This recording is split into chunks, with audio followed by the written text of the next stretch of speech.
What's up, Warriors? Welcome back to the Battlefield of the Mind. This is Rick from the Warriors Way Mindset. Today, I am with a very awesome warrior who you've gotten a chance to see some of the stuff online, and we're going to go into a lot of stuff. So I'm here with Sumi Basani, and as much as I want to try and say who you are, why don't you go ahead and give them a short clip of like, who is this guy? Because your people know you. My people may or may not know you, and they don't know me. So let's go ahead and jump in.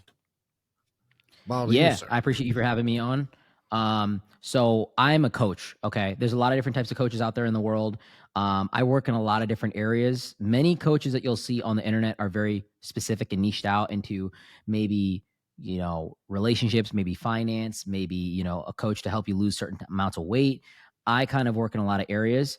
And the main topic that I mainly focus on is a lot of dating, relationships, mental health, I would say, is the biggest area. So people generally call me a life coach, but I've mainly focused in mental health. Yeah, you and me are going to love this. Now, here's the thing that I hear people say the most common right now. This dating world is a shit show. What a mess out there. Mm-hmm. It is bananas. All right, let's just go right into where you've been expertising for a while here with this relationship thing. You have a lot of stuff on relationships. What's your biggest, what grinds my gears that we need to fix real quick? Where would you start? The biggest thing that's a problem with the dating world today is that men and women have kind of been pitted against each other.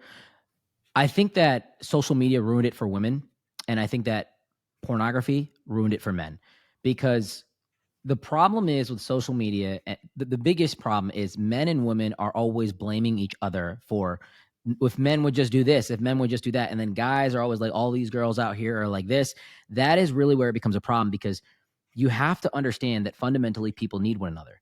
The problem is more so with the modernization of a society, you begin to have a neutralization of gender roles. And in a primitive biological sense, we are really designed to operate in, I don't want to say like women should cook and clean and stuff like that, and guys should make the money, but there are certain rules and certain parameters that we excel at in a relationship. And when you have the neutralization, you have so many people that operate in different areas, and there's so many Back in the day, it used to be sex and children for provision and protection. That was generalistically what it is. A lot of guys were good catches for women because men made money, and a lot of women were great catches for men because, first off, infidelity was a lot lower for women. Men were exclusively the cheaters. Men were cheating at about a rate about 30 to 40%, and it depends on the day and age you look at it. And so men were the ones that were in infidelity, which is not good. But women really didn't have those problems. And when you married a girl, it was, this is my wife, this is how it goes, and that's what it was. Nowadays, women are able to make a lot more money, which is a wonderful thing. But you would think in a perfect world that, hey, we have 2 incomes per household. We're able to make more money. We have 41 types of contraception. We're able to do whatever we want, whenever we want. We have this promiscuity, this third wave feminism where we can wear whatever clothes we want and do whatever we need to do. But actually, women are more unhappy than ever before. And the problem becomes more so with, okay, you have women making an average of, let's say, about $50,000 a year in the United States. And women on average want a man that makes about 36% more money than they make. They want a man that's taller, stronger, more powerful, more developed, that can guide them. In a financial aspect, in a capitalistic world, we want people that make more money. But the thing is, women are making just as much money as men. So 36% more, you're looking at about $70,000. If you want a guy that's 5'10", making $70,000, that doesn't have kids, that really isn't unattractive, you're talking about 1.5% of men.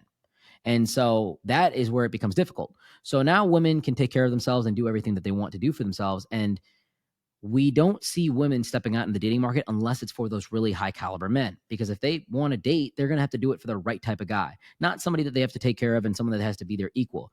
Then you have women going for this 5-10% of men that are making a lot of money, that are doing well. This is where the problem arises, because now these 5-10% of men have access to all the women out there, and they develop short-term, Machiavellian, narcissistic, really, let me hook up with you and throw you to the side dating strategies. So there's bad on both sides. And so these girls get their heart broken. They go through problems in the relationship, and they bring this baggage to the average guy when they quote unquote settle down, or they redefine their standards of what it is. And then you have problems in the relationship because she's experienced this lifestyle or this thing with this guy, and now these other guys have to deal with it. And so it's never a fully cohesive relationship. And so social media creates a standard of what we should have in life. We should want to travel. We should have this house. We should want this Ferrari. Women, a lot of times, their relationship really focuses on acquiring power, and it can be materialistic in a sense. Men look at women that are AI generated. They have edits. They have filters. Real women don't look like the women you see on social media. And so their standard of what sexuality is, their primary focus becomes very unrealistic. And they want a woman that does this, and they watch pornography, which 90% of porn has some kind of violent behavior. It has you hooking up with the office assistant. There's a joke, if for all the guys in the community, there's like, stepbrother, I'm stuck, and it's literally like a woman that's stuck in like a dryer or something like that, and the guy just takes advantage of it. It's literally rape. And so you have these guys that want this power dynamic of submit to me and be this way, and women are now more able to do anything, and they don't want to submit. And you have where now the genders are fighting.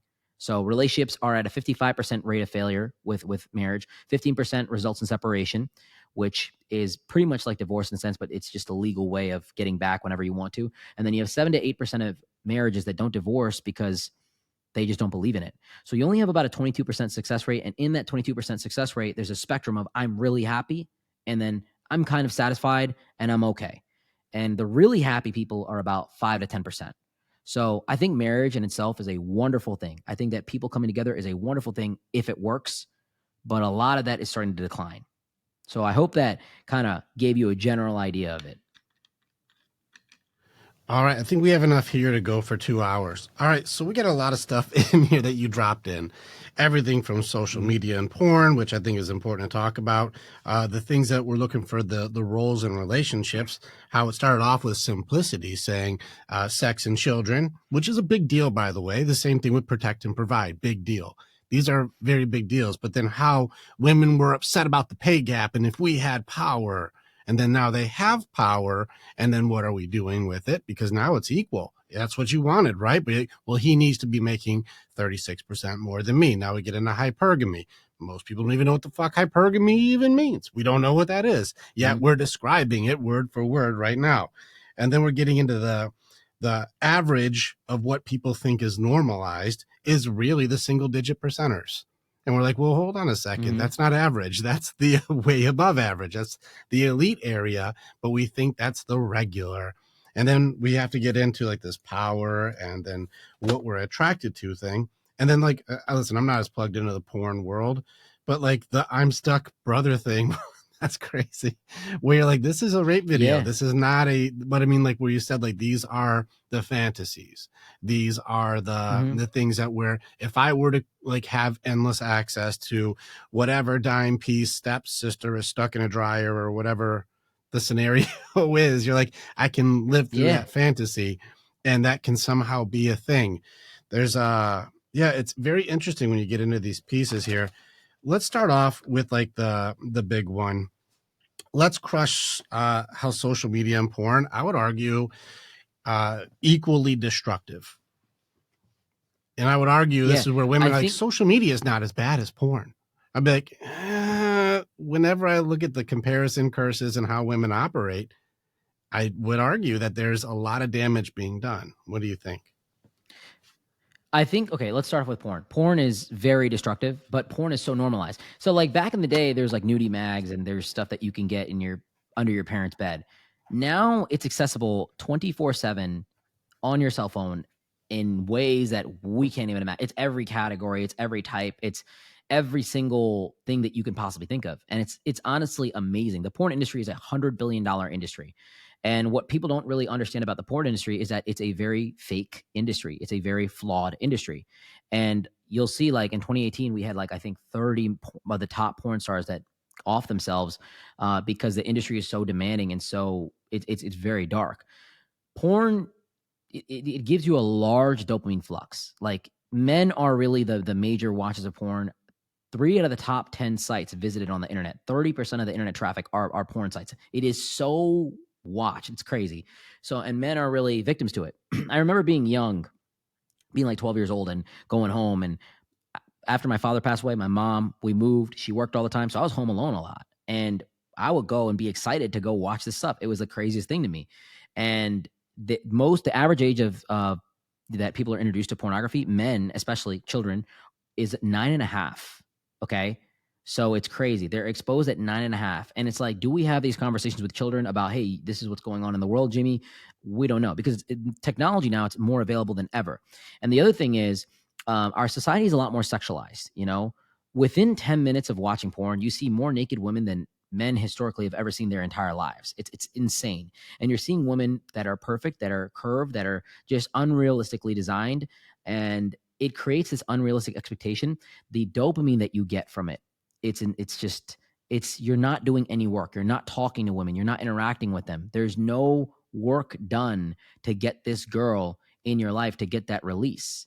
And then you have men that are very frustrated. They believe that women should just come and do this and that, and they're not getting it in real life, because the women in real life are operating in high levels of hypergamy, which we talked about. They want the elite man. So you have these sexually frustrated guys, just crazy. And this is where you get men that are dangerous. This is where you get, I have a weird theory of like why we have the school shootings and the violence and the craziness we have. And I think a lot of it has to do with sexual frustration for men, because primarily in a biological concept, men are really focused on reproduction. The reason our species exists today is the raw level of pressure that men have for reproduction. That's the strongest force biologically. Men do everything for reproductive purposes.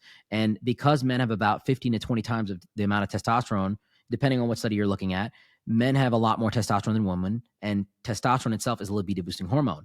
So now you have men that are sexually frustrated. They care a lot more about sex, and they're not getting access. They're getting less and less access every single generation from women, because the average guy, he was nice.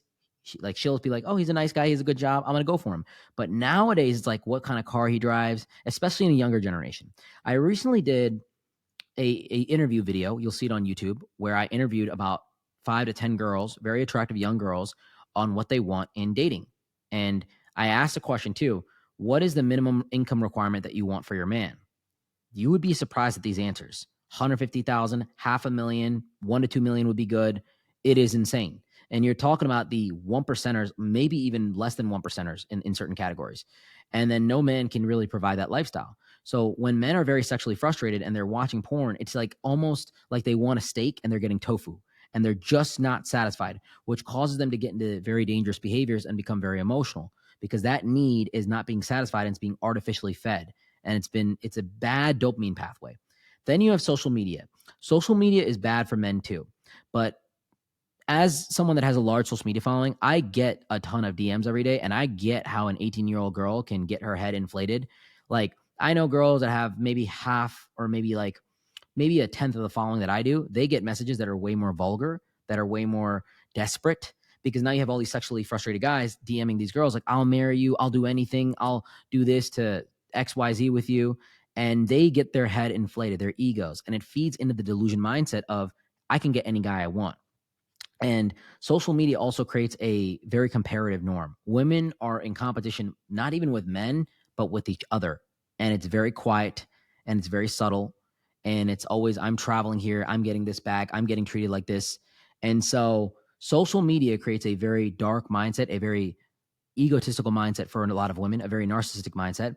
And I think that more than ever, we have a lot of female narcissists, and we have a lot of men that at the top level, that if you're an elite 1% type guy, you are getting everything. You are at the top level of power. I mean, a lot of my friends that are athletes and that are celebrities per se, they have more access to women than ever before. If you were a top 1% guy back in the day, you could get girls around your town. If you're a top 1% guy today, you can get any girl in the world, like whatever you want, instantly. And so it creates this very, very, like how the pay gap is per se. It's like a social gap. It's a sex gap. And I think social media really, women care a lot about clout, about social media. It's a powerful currency. It is the comparison factor, because when women are young, typically under the age of 30, I'd say, just generally, their major source of happiness, unfortunately, comes from the way that society treats them, from their beauty, from the attention that they receive, the validation and verification. That's their strongest negotiating factor, sexual agency. And so as a woman becomes older, she then begins to redefine her standard of what she evaluates her life at, typically with children. And that's where it becomes a thing. But a lot of women are unable to have really fulfilling, stable relationships with their husbands, because they've experienced so much pull from their 20s. They've kind of blown their 20s away, and they're just perpetually unhappy. The marriages are not stable. It's like 81% of women have children. now, but about 37% of men have kids.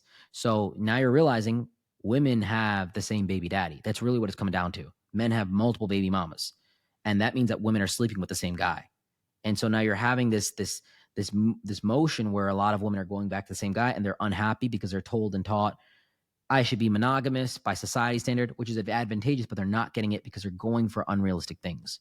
So pornography kills it for men because it creates unrealistic expectations, and social media creates it for women because it creates unrealistic expectations of what they should want. And they both feed into each other. Social media, in a lot of ways, even certain applications like TikTok, it's literally like soft porn. You know, you see stuff, these dances, you see. I'm scrolling through TikTok lives and I see like literally like 18-year-olds in bed, just it's like soft porn. It literally is. And when you're seeing so many, like if you look at my social media, I don't follow any Instagram models or anything like that unless I personally know them and work with them.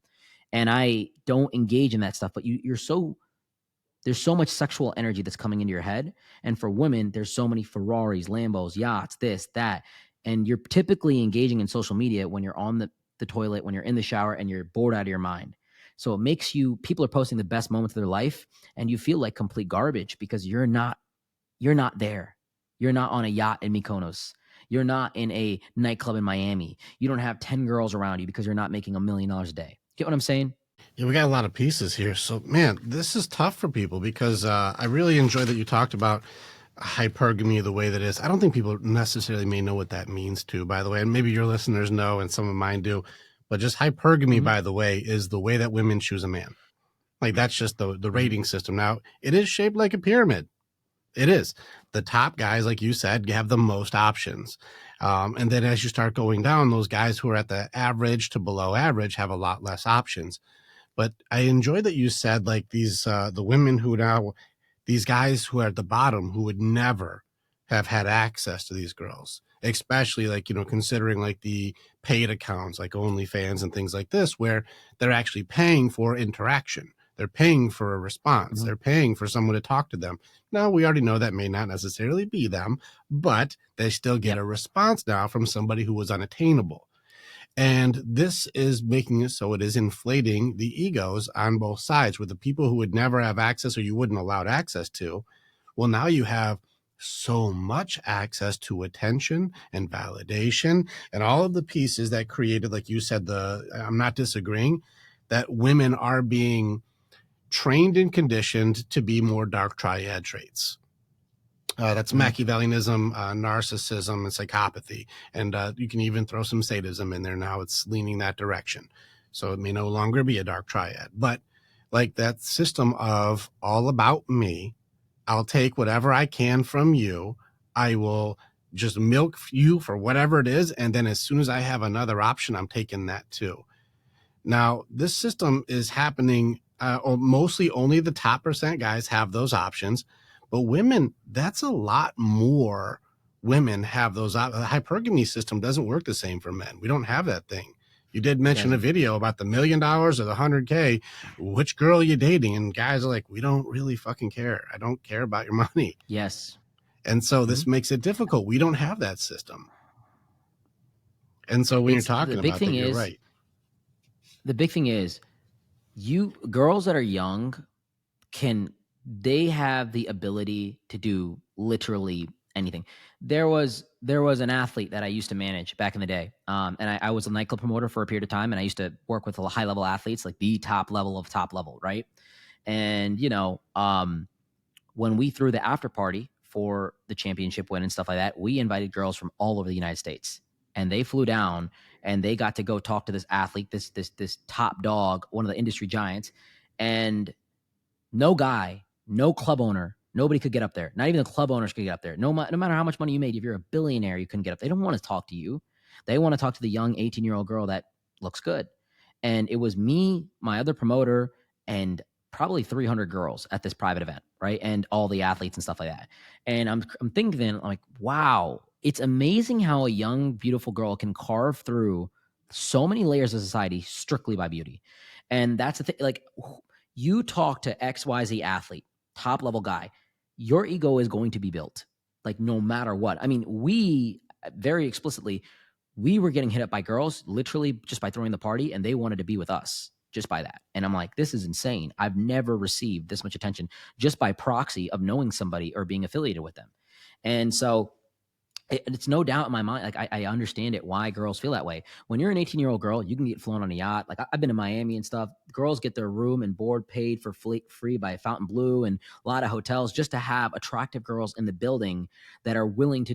Once they pay for the stuff, they just say, hey, look, you got to show up to the promo table. You got to do this. You got to do that. And they give them a little bit of task list, but that's what they want to do anyway. They want to go there. They want to show up to the promo table. Yeah, we're going to give you a bottle, drink the bottle, take some photos. Of course they want to do that. It is like, it's like you're hungry and it's like, yeah, I need you to eat this steak that's really well cooked, and, obviously, eat everything with it. They're like, yeah, for sure. I want to do that. So they literally get the red carpet rolled out to them when they're very young. And that warps the mind, because once you have, like, I've driven some nice cars. Once you've driven that car, you look at everything else different. Once you've lived a certain lifestyle, you look at everything different. Once you've tried something to a high level and lived in a back-to-back for 3, 4, 5 years, you don't look at people the same. You don't look at opportunities the same. And so, it warps the mind of young girls. Any girl that's 18, 19 years old can go get flown out. As long as she's in relatively good shape, she can get flown out by the world's richest men, and they are very available to that, to get sexual access from the woman. That's why you have 18-year-old girls in Miami that date 60-year-old guys. That is a real thing. And that's what permanently kind of, I don't want to say permanently, it really messes them up, because then they start getting older and it precipitously drops off. Their ego is so up, and I get it. Like, I don't blame them for it. But then it, like, 25, 26, 27, it goes down to almost zero. They're not looking for these types of girls anymore. They're looking for the new, fresh, and these guys are just getting older and stuff like that. And then these girls get very upset. They start blaming men. Well, these men never settle down with me. And a lot of girls have the mindset of, I want to have fun in my 20s.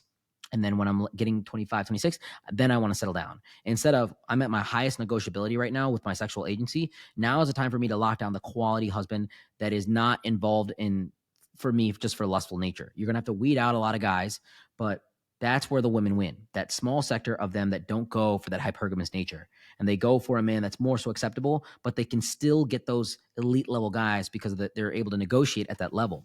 But many girls while men have to face hypergamy, men have more longevity in their ability to negotiate. And so it works out in the long term for men, as long as they're willing to invest. And at 22 years old, even though I was a nightclub promoter, I could still never get these girls to, like, settle down with me, date me, because there's 30-year-old guys that were just built out way more than me. 40-year-old guys are built out. Why do you like this guy, this 40-year-old guy that has nothing in common with you? He had power. He had a business. He had things going for him, and I could never compete. And that's something you have to learn when you're a young guy. Women, they always say this, women are born with value. Men have to create it. And so it is obvious and really understanding that women at a young age, especially in the Western country, if they have social media, they can have this unlimited access. I know girls in our city right now that are just regular girls getting DM'd by some of the biggest athletes out there, like the biggest players, the biggest celebrities. And they show me, they're like, wow, I got this. Oh, you're on social media? Look at who I got a DM from. And it's like, I can see their eyes light up. I can see them feel like they're special, because a woman often judges her value based off the type of guys that she can interact with. And so if this XYZ celebrity is interacting with her, she says, okay, I can attain him and every guy in his league. And let's really challenge it on this real quick. All right, so girls are so excited because this guy who's an athlete or a rock star or movie star or on the radio or podcast or whatever, somebody who's a thing, they do a thing, right? And they're like, ooh, I'm, getting attention from money, power, fame, something in this area, right? All right, or status, you call it whatever the thing is. With the burden of beauty and these kinds of things, like, isn't it going to be kind of tricky for these people to, like, be able to really know? Because you said that their world is warped at this point. Now, if I've got attention from somebody and they're in this money, power, fame thing, what exactly is a high value man then? Is it just somebody who has more things than another? Like, how do these girls know to measure value? In a very capitalistic society that we have today, a lot of women want power. Power is the number one dynamic, I can say. And it can be stretched and kind of molded in different concepts, but power is the best term I'd use. In a capitalistic society today, money is a great indicator of power. So a high value man is a powerful man in a lot of aspects. Now, it can be a varying definition, right? A lot of women, a religious woman might say a high value man is someone that's very close with God and that lives with morals and integrity. A young girl that goes out to the clubs, is high value man is a guy that gets a section every weekend and spends $10,000 and he drives a Ferrari and lives in a penthouse, because high value is more access to the lifestyle that she wants. That's just the simple way to put it, right? So a woman that's 35 years old that has 2 kids, a single mom, might consider a high value man as someone that's just a regular guy that works very hard, that is willing to be there for her kids and be at every soccer game and be involved. That's a high value man to her. So the definition is changing, and it's like success, right? People have different definitions of success. So high value for me, generally speaking, is a man that has discipline, that is on his code, that doesn't move his principles for people. And I want to say general rules are ethical. He doesn't lie, and he's really just structured in a lot of ways. Here's the flip, right? So a lot of podcasters, I'll say influencers, whoever you want to call them, they say a high value guy is just a guy that has money, and then they also consider these high value guys that have money. A lot of them cheat, and so I made a statement a long time ago of like, high value man don't cheat. There's men out there that are like athletes, celebrities. They don't cheat, but they have multiple women. And they have a very real conversation with the girls like, hey, look, I live this lifestyle. I'm going to talk to multiple women. You can choose to engage with me because I'm going to give you, we're going to go to the nicest restaurants. We're going to have the nicest things. You're going to be pretty much safe and secure. By proxy of being with me, you're going to live a very good life and have a very good, next 5-6 years of this engagement. But you can go date a guy that could never give you those things. What would you choose? And some girls will say, I will be with this celebrity and I will entertain you with multiple women. That's not cheating. It's not. They've negotiated for it. And those girls are happy as well. And they're very well aware. So I would consider that a high value guy. I don't think a guy is high value when he constantly lies and has to bend the truth and really has to just put up a front, because then it becomes you dodging and moving around different obstacles. So high value to me is disciplined, really, and just being ethical. All right. So if that's a high value guy, what's a high value girl then? So another same thing, it changes with definition. So a very religious guy, let's say an Islamic guy, will consider a high value girl as someone that covers up, that is full in full hijab, that cooks and cleans. A high value woman, maybe in the States, for someone that's more so modern, is someone that's working. She makes a lot of money. She has her own little apartment and her little cute car, and she's doing her own things, right? But generally speaking, I would say morality and integrity are very important for women, more so than men. And I think a woman really has to bring peace. I think a high value woman brings peace. And I think obviously the number one thing I would say for high value women is looks.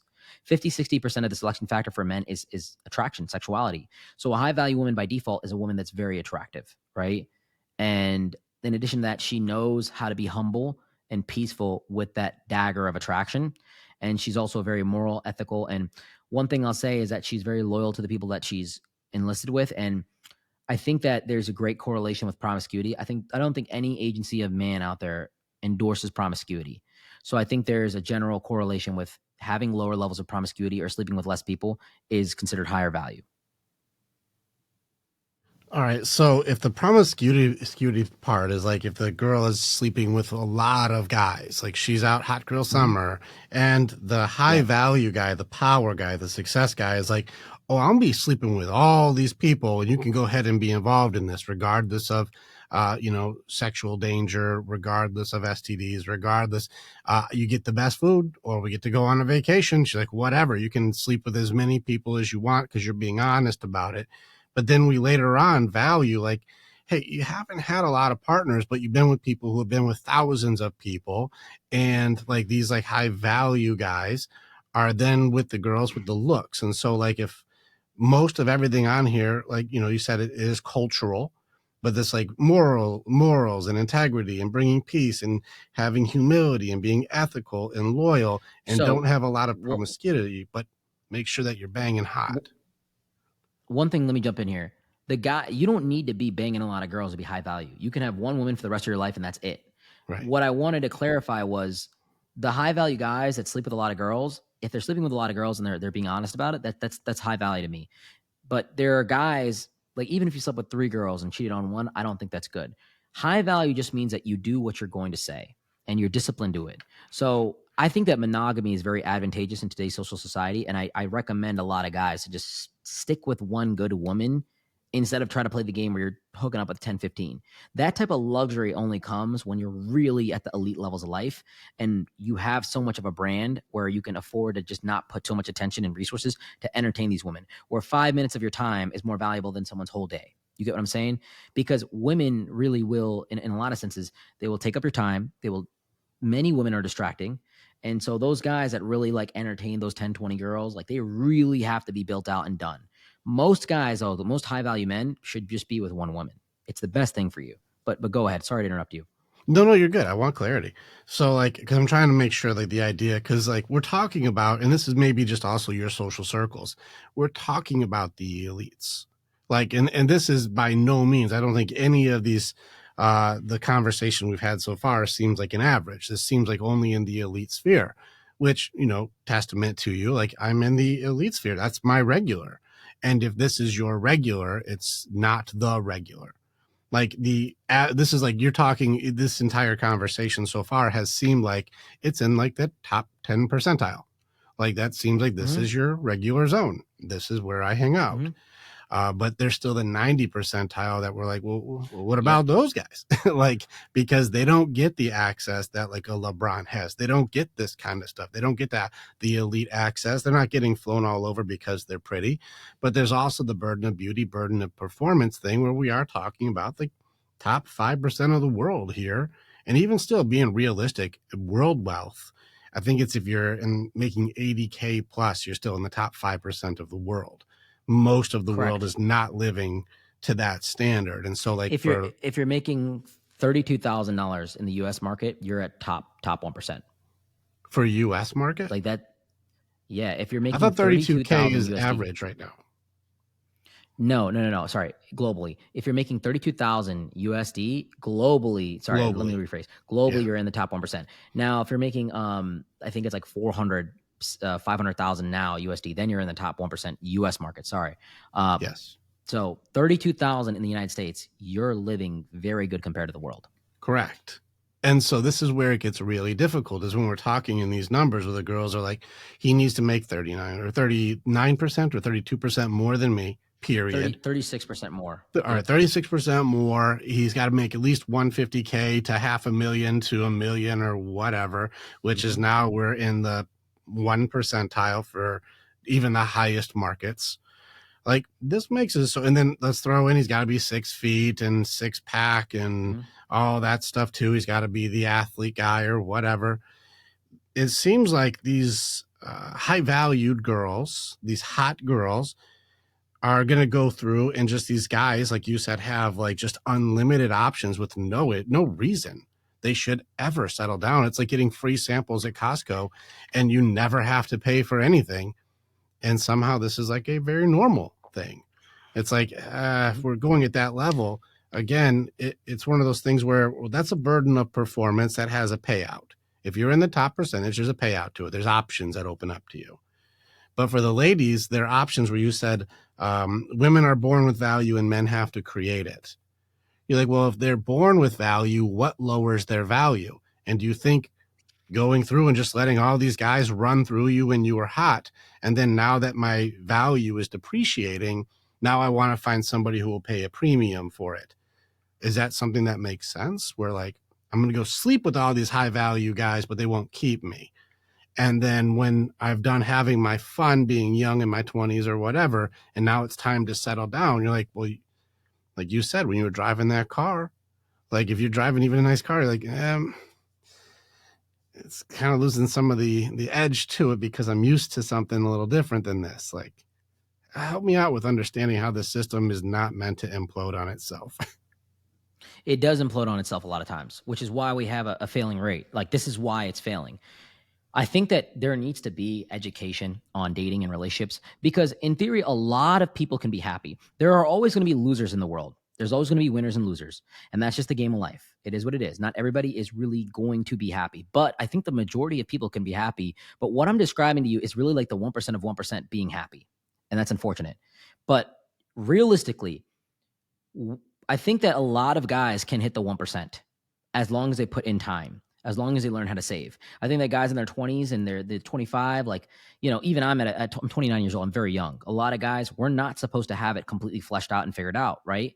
But if we keep growing in a certain industry and do things the right way, if you do anything for 10, 20 years straight, you're going to get to large levels of income. Whether you're a plumber, whether you're a carpenter, whether you're in the finance industry, it doesn't matter as long as you're moving forward. And so at some point, you're going to hit that 1% bracket and have access to those girls that are in the 1% type nature, right? Now, for women, it's really, women have a lot more pressure because at an early age, they have to select properly. And when women are very young, they're very attracted to dominant, aggressive, bad boy, making money, power levels traits. They're not interested in the mindset of settling down. And so women have really been warped by feminism in a sense, like, oh, you don't have to settle down at 20. Like back in the day, 20, 30 years ago, I wouldn't even say back in the day, it's not that long ago, women settled down and had kids at 21 years old, at 19 years old. And that's what it was. Now the average age, there are more women over the age of 30, 50.4% of the women that over 30 that don't have kids now than women that do. And so now we're pushing the hey, you can have kids later because it's fine and 30s are the new 20. No, 30s are not the new 20s. 30s are 30s. Yeah. And even though women get sexual attention when they're 30, they don't get the marriage and the long-term commitment. They may get sexual attention from men that are in their 40s, but these men are like, okay, there's a reason you didn't get married in your 20s. You're 35 years old right now and you're single. I'm going to probably lock down a girl that's younger, or I'm divorced and I don't want to get married anymore. And women just really have to focus on settling down at a very prime level. And it's like, it has a lot to do with age and sexuality. Like there are girls that are 31 years old that outclass some 22 years old, Mm-hmm. and that is a benefit that they have and they can still negotiate for that thing. I'm not saying that it's just based off the age bracket. And there are some girls that are, you know, like 26 years old that can outperform or that are not even at the level of a 35-year-old. They're just not taking care of themselves, so on and so forth. But when women can negotiate the right way with their sexual agency, their personality, not only can they get a high quality guy, but even if they get a regular guy, they can really help him grow. I had a lot of women in my life that helped me grow as a person. And for some reason or another, we just didn't find each other compatible, but it was never a bad worse breakup. But for the women that really were there for me, they really empowered me. They helped me out. They built with me, so on and so forth. And so if a woman finds the right guy, even if he's not making the amount of money or income or doesn't have the level of power at a young age, if she builds with him, they're going to get there. He's going to be top 1% power level, income wise, whatever you want to call it. And she's going to be locked in with him. It is what it is because she has tenure with him. I like the tenure idea, but we're at a weird spot now because we see a lot of the comparison for value comes from power or money or fame or whatever it may be. And a lot of her value comes from beauty. And, a lot of this gets really tricky because if a woman dates a man because of his providing and how much he can give you, she's going to be looking for how much can I get? And if a guy, like It's you said, is dating a also woman for beauty, he's going to be attracted to where's the next level of beauty.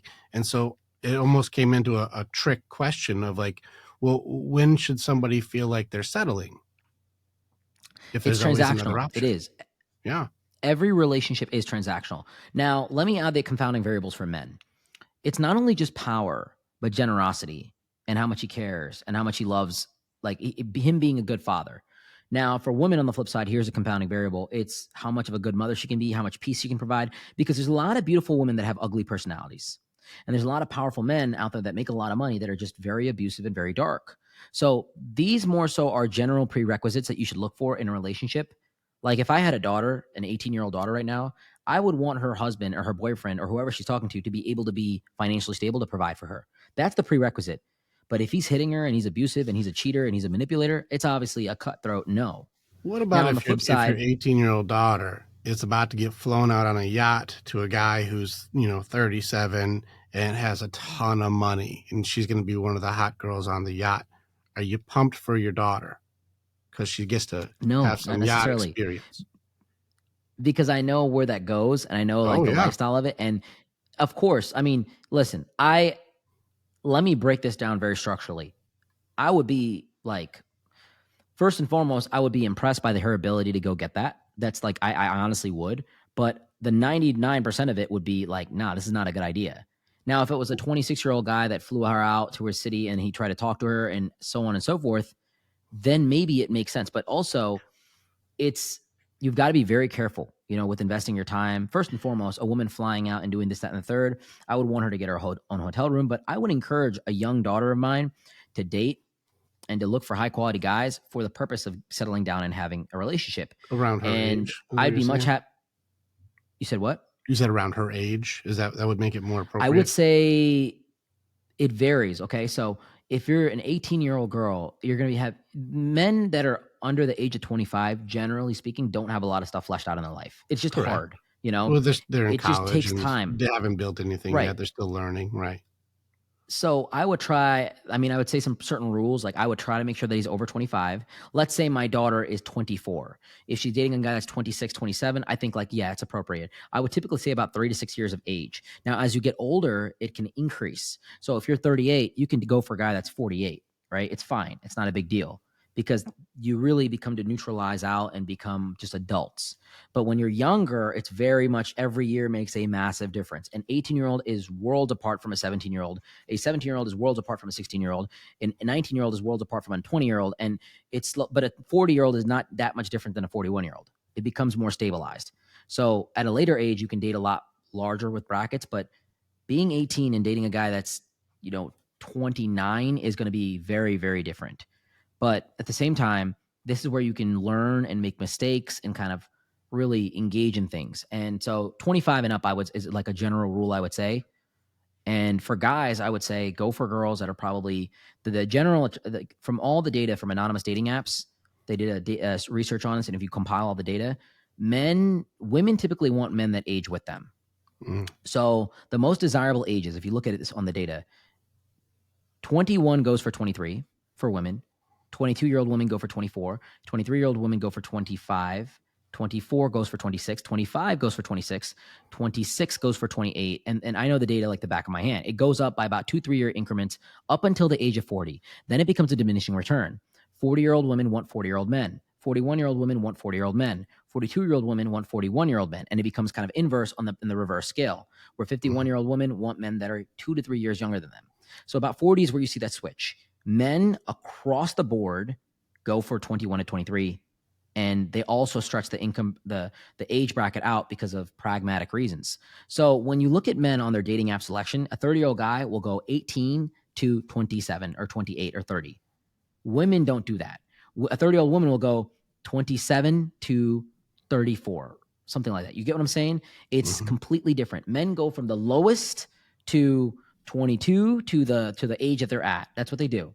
And this is data that's been served on anonymous dating apps and the back end data of what men's put their profiles at. So it's very accurate on that sense. The most attractive age for women is 21 to 23. That's the most attractive age based off, it's like 50 million, data sets here. Yeah, ladies don't like that answer, by the way.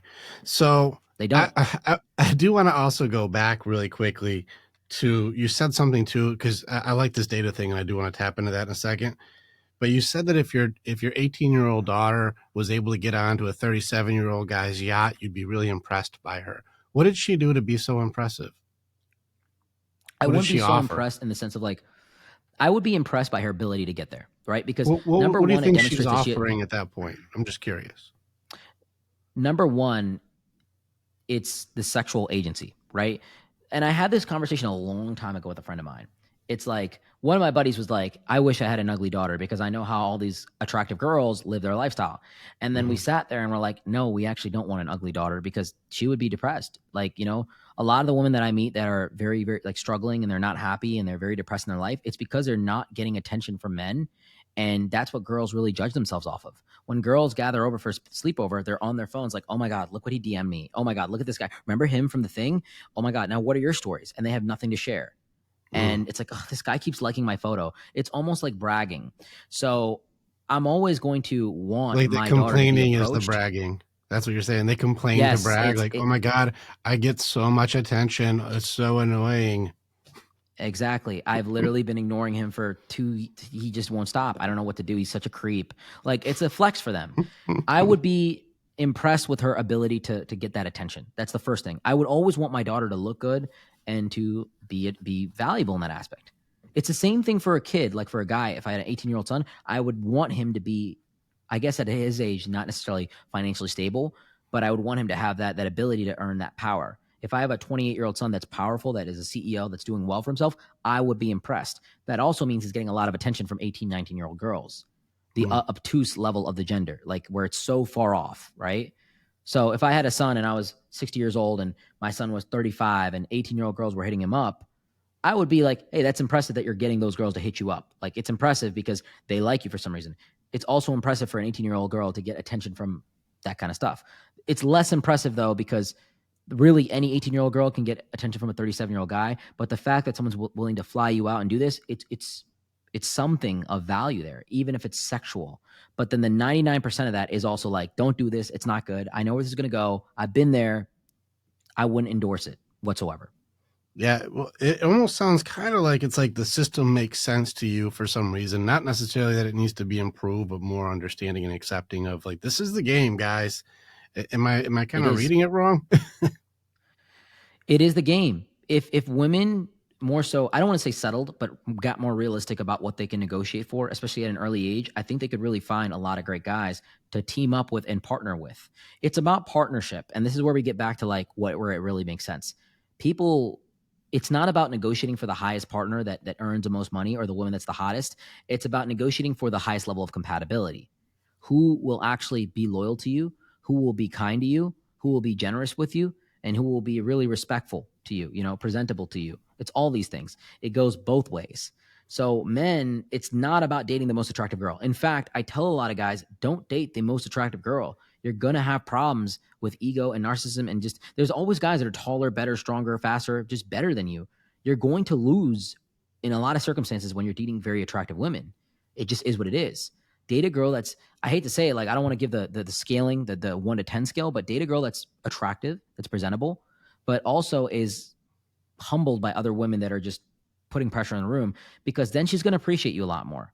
And on the flip side, it's like, don't go for the most powerful guy. He's going to replace you. A lot of female influencers and podcasters say, date the guy that's built out. It's the dumbest thing you can do, because the moment that you get him and you negotiate for that, he will replace you. Find someone that's building and growing and that really has value at the moment that they're at, and then really build that tenure and compatibility with them. The organic chemistry of the relationship is what's going to actually keep you together. Even though you may see a more beautiful, better, in on paper, more qualified partner for you, you and XYZ girl, Sarah here, have had 10 years together, and you're not going to mess that up because you have kids with her, you love her, and so on and so forth. And on the flip side, there's a taller guy, better guy, making more money at a party, but you and XYZ guy, Jason, you have a family together, and he's, he knows your entire family. He loves your mother. He, was there for your brother's graduation, like all the above. You're not going to mess that up. Mm-hmm. Does that make sense? I think it would make more sense for that, for the generalized people, because most people aren't going to be talking about like this built out guy. Like, and I think it's interesting that you said, like, if you're going for these, like the tens in the girl side and there's guys who are in the single digit percentages, like odds are he's probably going to cheat on you. Like, he's built out. Yeah. If you're dating him because he's built out, that means you're in a transaction relationship. It's not a compatibility thing. It's you give me provision, you give me lifestyle, you give me these things. Well, then he's with you for another transaction, which is most likely your body. You love him for his money and his generosity with his money, and he loves you for your body and your generosity with your body. It does seem like this is something where the guys will at first struggle until they make it in that area, and then they have all of these options, and the girls will have it in that area and then later struggle with options.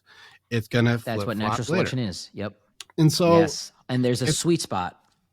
The sweet spot seems like this weird thing that then if they live, let's say they do it right in the sweet spot and get to have the highest level of these like areas, well, then you just said too, well, then it just warps the world, because now I've had like the 0.01 percentile lifestyle for the sweet spot, and then afterwards I want to settle down with a good, humble man, a guy who's a good father with good values and good principles, and he's a protector, provider, presider. He's a good guy. He's not going to be an upper echelon, bazillionaire, but he's a good dude. He makes like 90K. He's loyal as hell. He's a good guy. He's a really good guy. And these are the ones, even hell, let's give him 50K. I don't give a shit. Like, whatever it is. Yep. It's a good dude, though. It's a good dude, and he'll respect you and honor you and love you forever.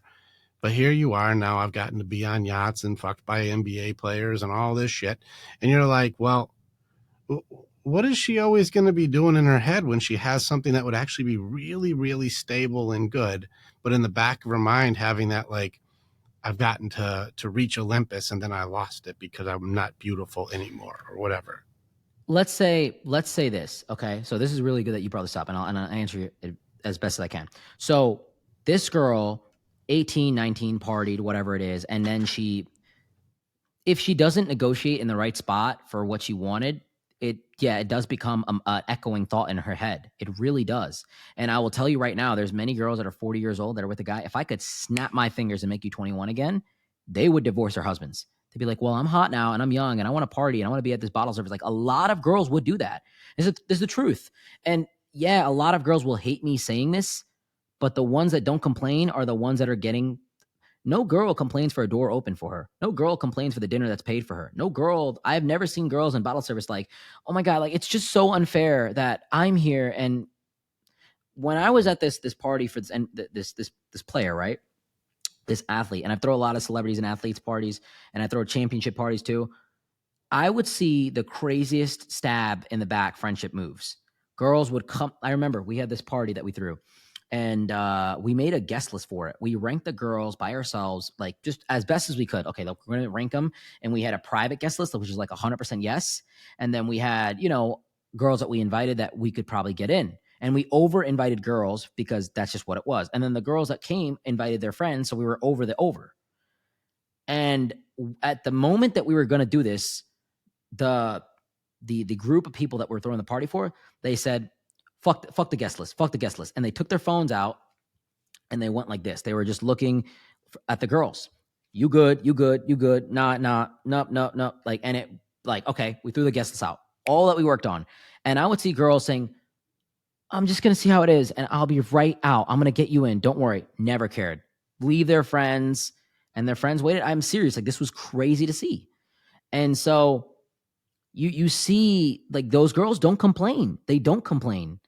And whenever you're in a position of winning, like, and you're eating the royalty and you're having fun and all that, I don't see girls complain. It's only the ones that are outside. Like, it's just so unfair that she's able to go in and do this and that. And, like, then they hate the idea of hypergamy and everything like that because they're just on the opposite side of it. And I know a lot of guys complain too. Why is she with this guy that has this Ferrari or Lambo? And it's not, I hate to be so vulgar about it with the Ferrari and Lambo, but I'm just throwing in a very over exaggerated example of it.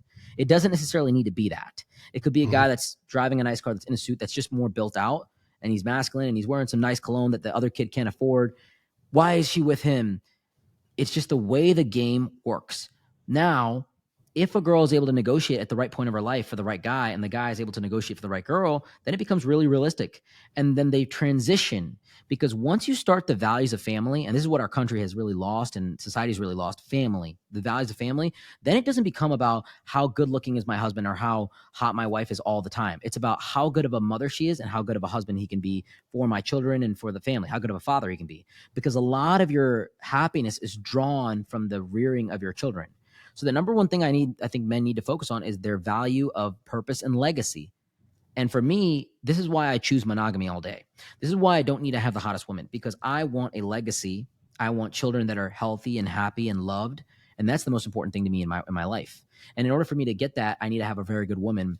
And I don't want to have to duck my head at a movie theater. I don't have to duck my head at a restaurant because I cheated on my wife. And that makes me look bad, because when you work with children, you'll realize that they hate infidelity. Children resent infidelity. It doesn't matter. They don't understand it. They resent it. They hate it. They just say, mommy cheated on daddy and daddy cheated on mommy. I hate you. I hate you, daddy. You ruined our family. That's how it becomes. And it becomes a traumatic thing. And I work with a lot of people in these scenarios that they understand why their dad cheated. They understand why their mom cheated. They still will never accept it.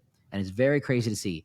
Now, it changes. You go into more of, I want a family. And when that family dynamic is built out, your principles of you don't care about the yachts, you don't care about the cars, you care about your kids having success. And so it becomes very different. Like, I know I was just in Naples last week, and when you talk to people there, they have the Rolls Royces, they have the Ferraris, they have the $40 million houses. But the happiest thing that they have is their children. And the things that they brag about is like, oh, my daughter's an interior designer. She designed the whole thing. I don't know. She just does it. She just designed the whole thing. That's the flex. That's her flex. That's her biggest. Oh, my son is a lawyer. He's New York. I'll call him. He's in lawsuits and I don't know what he does. He's crazy, like that's their flex. He's calling me right now. What's he want? Like that's their happiest moments are their children. And so it transitions because I think if you're 60 years old and you have a new Gucci bag in your closet or a new Ferrari in your driveway, it doesn't make you happier as much as having a room full of people that you can look out to and say, hey, look, I was part of this. I created this whole family here. It came from me. And that's a very powerful thing. You were talking about a few different things here I do want to stay on because there's a few really cool topics here that I think people would want some clarity on. First, let's just jump into the obvious. This is like the acceptance of the game. This is one thing I'm not disagreeing with you on is like, well, this is there and these patterns exist. And I haven't heard anything yet where I'm like, that doesn't happen, dude. I'm like, no, these all seem like the patterns. They seem pretty loud too. I do want to, in a little bit, go into the difference between girls and women, boys and men, single versus, spouses or parents. I think there's an evolution that we can at least give some hope in this game. But most people would say, I hate the game. I hate the game. Now, I heard a quote where it says the people with the lower sexual value are the ones who hate the game. Now, you said money, power, fame. It's true. That's for the guys. If you're doing successful things, you like the game. I got options. If you're a hot girl, you like the game. You got options. But all those people who fall in that 90 percentile who are like still able to have some options to like not as many options and got to struggle to like, I got no options. Fuck this game. Like this game's stupid. And so they don't like the game. The game is I think that if you accept the reality of it, it doesn't become so unenjoyable. And I think that a lot of guys have to really embrace the idea that, look, like we're prehistoric creatures in medieval infrastructure and with futuristic technology. And so it's really bound to fail. Like this is the thing. We have advanced so much in the last 30 years in technology. It is insane because for over 60 to 80 years of human civilization, when you're talking like 1800s and I would say 1970s and 80s, we really didn't have these issues. Like there was no relationship podcasts or things like, hey, this is the problem today. It really was very normal. And even like, I don't want to I'm talking about these extreme percentiles here, but the majority of people do get married to people that are 2 to 3 years around their age. They make a little bit more money and people are still finding compatible matches in today's society. It's just becoming worse and worse. The game is something that I think you just have to understand. I think that Albert Einstein said it the best. The organism that is like the most intelligent is the one that's the most adaptable. So if you're able to adapt to what society is changing into with social media, then you're going to win. And social media flipped our society upside down. It's where we get our news from. It's where we keep up with friends and family. It's where we literally get all of our information from. And it's really split the divide. The game is the idea that like not everybody wins. As long as you accept, like as a man, you're going to have to work. Human beings were meant to be in uncomfortable environments where we really perform our best when we're in a period of like slight stress. When we're self-inflicting adversity and not self-harm, that's when men really do their best. Like when men are constantly put under pressure and they're doing like they're in a state of stress. So I think like the mentality a man has to have is it's going to sound really messed up. I don't think that I try to be happy on a day-to-day basis. I don't wake up and like, I'm going to try to be happy. I try to just do what I have to do and add a discipline. And then the joy comes from, there's a constant drip of joy that comes from all the accomplishments I've made and the delayed gratification rewards that I have. So as long as men are embracing the idea of suffering and working out and being difficult with themselves, they're going to really win at the game. And the game becomes something that you don't really pay attention to. And women have to be a little bit more self-conscious about it because the game is very rigged for women. And some women win it out of the park. Like, this is historical too. Like this, I guess the beautiful woman in town gets anything she wants. The heiress, the duchess, she gets all the attention. The models, back in the day, they won everything. And that is the nature of women: jealousy, envy, frustration. A woman that is on the other side of the game where she doesn't have as much sexual value can always win by, I'll put it like this. I've dated girls that are very attractive. But there's also girls I've dated that weren't like girls let's say I talked to that weren't so attractive, but they were such good people. They were so kind. They were so loving. They were so generous. They went up 3-4 points in my scale, like literally right off rip. And they were, I'd rather take a girl that's not as presentable, that is loyal, that is kind, that is just a good person, rather than one that knocks it out of the park. And the boys will always, like the kids will always go for the hot girl. Like when guys are young, the valuation really comes down to sexuality. Same thing with women. It's physical. The 18-year-old girl is going to want the college quarterback and not Jeff Bezos. But the 35-year-old woman is going to choose Jeff Bezos all day than the college quarterback. She's not going to care for the college quarterback. So sexuality is a big driving factor when you're young, even for men and women. But the game is very, very, women have to be more calculated with it. And they have to be very, very, like, if they're in a position where they're winning, they have to capitalize and lock down. Like, it really is securing with women. But with men, I think a lot of guys can really win. I really do. I have a lot of hope for men. Even though it's hard in the beginning, when you're 25, you can just work really hard for the next 10 years, be 35 years old, and have access to all the women that you want. You can really do that. Does that make sense? I'm hearing where you're going with it. There's a lot of pieces here. Again, like it's a lot to unwrap with each time you do a monologue is like there's 6 topics. And so I'm like, Yeah. it's a lot of pieces here, whether we go to the trillions of percentage that technology has gone up all the way to what is happiness and joy to visiting discomfort and the discipline aspect of being able to take care of yourself to a point. And then the game is rigged for women, but you know, they have to lock down their security early. There's a lot of things that you jump in and you hit a lot of pieces very quickly. So I just want to try to like, where do we grab out of these, you know? And then I still have 3 of the ones from the last one that I want to hit. So I just want to make sure we're grabbing some of the cool ones here. So I'm with you.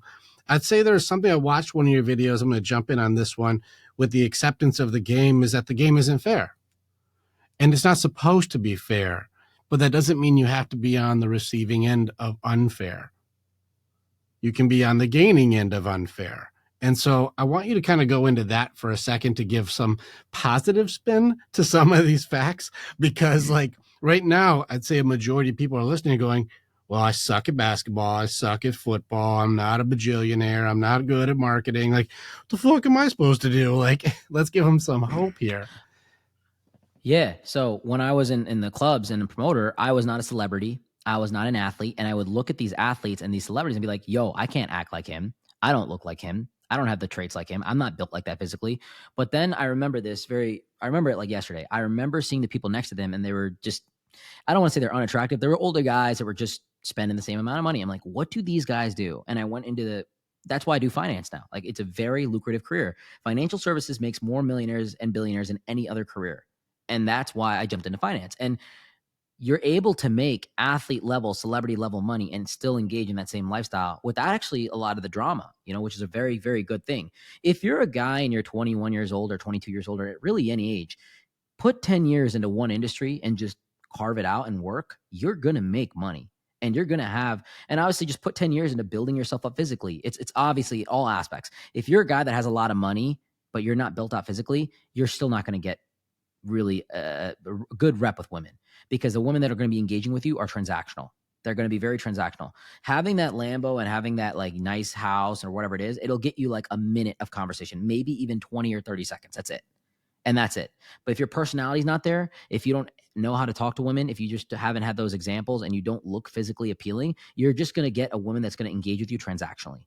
So as long as you're putting in 5-10 years into the gym, into learning how to conversate, into reading, and into just building a business and growing in as a part of a business, you're really going to win. Like you're going to win. It's just not right now.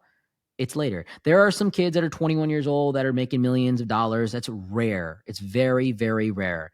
And it's probably from some, I know some crypto guys that are 21 years old and they're driving Lambos and they're doing good. That's very rare. I mean, it's a lot of luck too. I'm being real. And I'm not trying to take credit away from them. It's just not common, but you don't have to compare yourself to that. That's the one thing. Now, well, for I the think girls, people pretend to be that too, though, and that makes it confusing. I talk to a lot of young guys who think that that's what they're supposed to be doing. I also work with those guys, the millionaire guys who are in their early 20s, who like did just kind of get lucky. And the reality is yeah, you got some money, but you don't know a fucking thing. They don't know shit about shit. They're like, I never really read any books and I don't really know myself and I have no idea about shit. And I don't know what a relationship is. And I have no idea anything. And I've never done anything. I just got lucky with this money thing and I don't know what the fuck to do with it. It's the lottery example. You know, like I don't know the exact stat, but a lot of lottery winners go bankrupt. I don't know if you know this, right? So they Almost win the all lottery and of they go them. bankrupt because and then a lot of them do actually commit suicide as well. And it's because they haven't really been like trained. They don't deserve that money. Hmm. And they haven't like really molded the mindset to handle that amount of income, that amount of freedom, that amount of luxury, that amount of power. And so when you give someone something that they're not ready for, when you give a unexperienced driver a car that's too fast for him to drive, I always use these car examples, they are going to crash it. They're not going to be able to control it, right? It's just not what it is. So unfortunately, like I know a lot of those guys. Fun thing too is like not fun, I guess. I know a lot of those guys that made a lot of money off Bitcoin and crypto and whatever, and then they blew it, and they don't have any money left, and it's really, really unfortunate. And now they're depressed because they have this level of lifestyle and they have this vision of what they thought was success, and they're not at that level yet. And I mean, a lot of athletes are like this too. 60% of athletes have financial difficulty after their end of their career. 20% of them file for bankruptcy. It's very, very bad. They get injured, they're out, whatever, and they're in a position where they don't have money anymore because they think that they're going to just get paid. That's the male side of things, though. If guys just work and put their heads down for 5 to 10 years, it doesn't even have to be like 30 years. It's 5 to 10 years in today's market. You can win. Everything you need is on YouTube. You can learn a ton of different skills. You can go to YouTube University. You can honestly buy a course or anything like that and learn how to scale an industry a lot faster. I'm a big fan of courses. I know some people aren't. I don't have a course, so I'm not saying this because I have one. I really don't have one at all. But they can really get you a lot farther ahead in life. And women, okay, for women, it's a lot more difficult, and you have to be a little bit more, you got to keep your head above the water. I think that here's the advantage. You are going to be desired by a man if you're just taking care of your health, and here's the hope for one. You can look amazing as a woman because we have lip filler, we have Botox, we have breast implants, we have BBLs, we have, liposuction, we have tummy tucks, we have every single thing, every single beauty feature, makeup to a girl. Like I know some girls that didn't look the way they're supposed to look in high school, and they look amazing now. They just did some work on themselves and they look good. Here, I'm not proposing just go get plastic surgery, but there are things that you can do as a woman. You can get your teeth fixed, you can get your skin taken care of, you can get your hair done, you can get anything. Women can really up themselves up physically. And there's always men that are going to want attractive women. There's always men. If men could hook up with women in a cardboard box, they would. But they know that women like nice cars and a comfortable lifestyle and security. And so at 18 to really 25 years old, you have the market's grasp on who you want. You just have to pick very carefully and coach your personality to be the right person. And a lot of guys will settle down with the right girl. And it's very easy. The formula is simple. Just do the opposite of what every girl is doing. Like, don't be promiscuous, don't be aggressive, be peaceful, be nice, help the guy, proactively try to make his day better, and just look presentable. You're going to win. It's very, very easy, but it's hard also because you get swept in by groupthink, by you should Yeah. be doing this and that. So, but here's a sad part.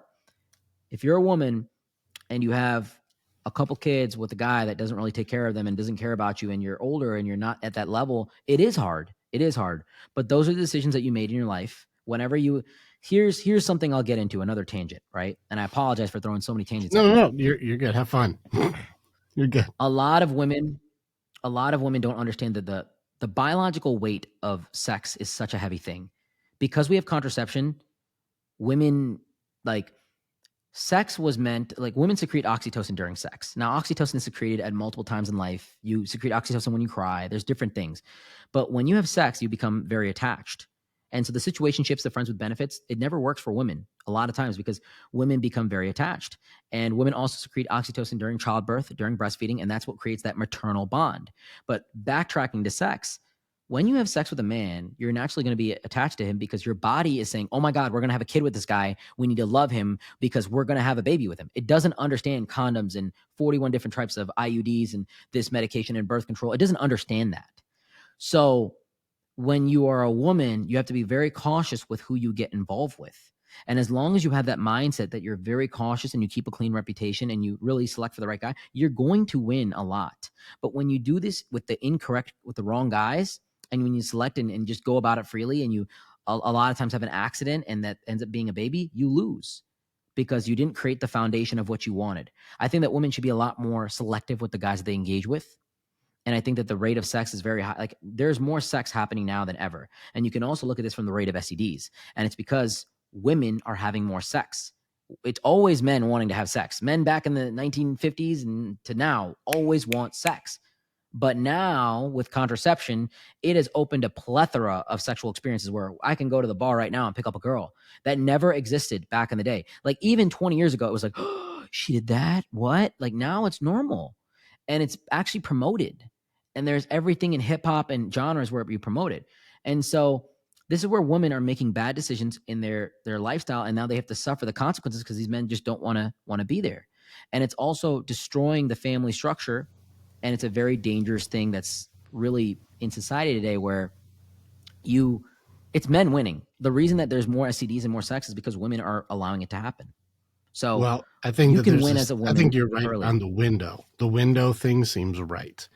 This is a really Yes. interesting time in humanity at the moment. If you look at these pieces together and even go into like the universe 25 thing and stuff like this, where you start getting into like what happens when things are going well, what does procreation look like, what does society do, like how does things work, and you start looking at the stuff where you said right now the game is rigged for women. It's rigged for the young girls. They get to just play their game, right? But then you start talking about all these things, the oxytocin, the attachment things to people, the body saying love these ones, and then getting pregnant on accident, and then girls are now having multiple baby daddies or having all these different issues, and then I've even seen women get very confused at the difference between a burden and a benefit when it comes to relationships. I actually did this training with a women's group, a couple of them, and this was one of the most difficult things for them to identify. Because remember, when it comes down to truth, women gaslight their own introspection. It's pretty much across the board. I haven't seen anybody who doesn't do it yet. If I said, do you know the difference between your burdens and your benefits? They would put that, well, he needs to love my children like his own. That's a benefit. And we're like, ladies, a man raising another man's child is not going to fall under benefits when you first start dating. There's a lot of drama involved here, and you're not going to be loved. And this actually goes for step parents, not just the men. Step moms too, same category here. They get a volunteer job to raise another person's children that's not theirs at all, no biological oxytocin connection here. And they sacrifice as much, if not more, voluntarily to get 1/15 of the appreciation and acceptance until maybe a decade or two later when the kid goes, oh yeah, you were the good one. And I was giving all the praise to the bad one because they were just my real parents. Like, so this is not falling under benefits, ladies. Don't go like, you need to love my children. And like, well, what about like the dad who's in prison and the other guy who's a drug dealer and then this guy who was an ex-ball player, and I'm supposed to take care of all of their kids and just like it. This isn't a benefit. You're at this point, difficult. the game is rigged for women winning. Even the successful women right now, the women who have won the game, they made their own millions and they're self-made and they're the attorneys and the doctors and the business owners and all that shit. If you're watching, these ladies are really struggling with love. They're struggling. Guys don't have hypergamy like women do. We're not dating for money, power, fame. We don't give a fuck. And if a guy is in our category, we're like, I make enough to make it so this does, I don't give a fuck. You could have a 50 or 500,000 or $1 million or whatever. I don't give a fucking fuck. I'm not going to go like, well, what's my cut? I don't give a shit. I don't care. And so this lady's going to come with what to me? I make more money. I don't want any of that. I don't really care.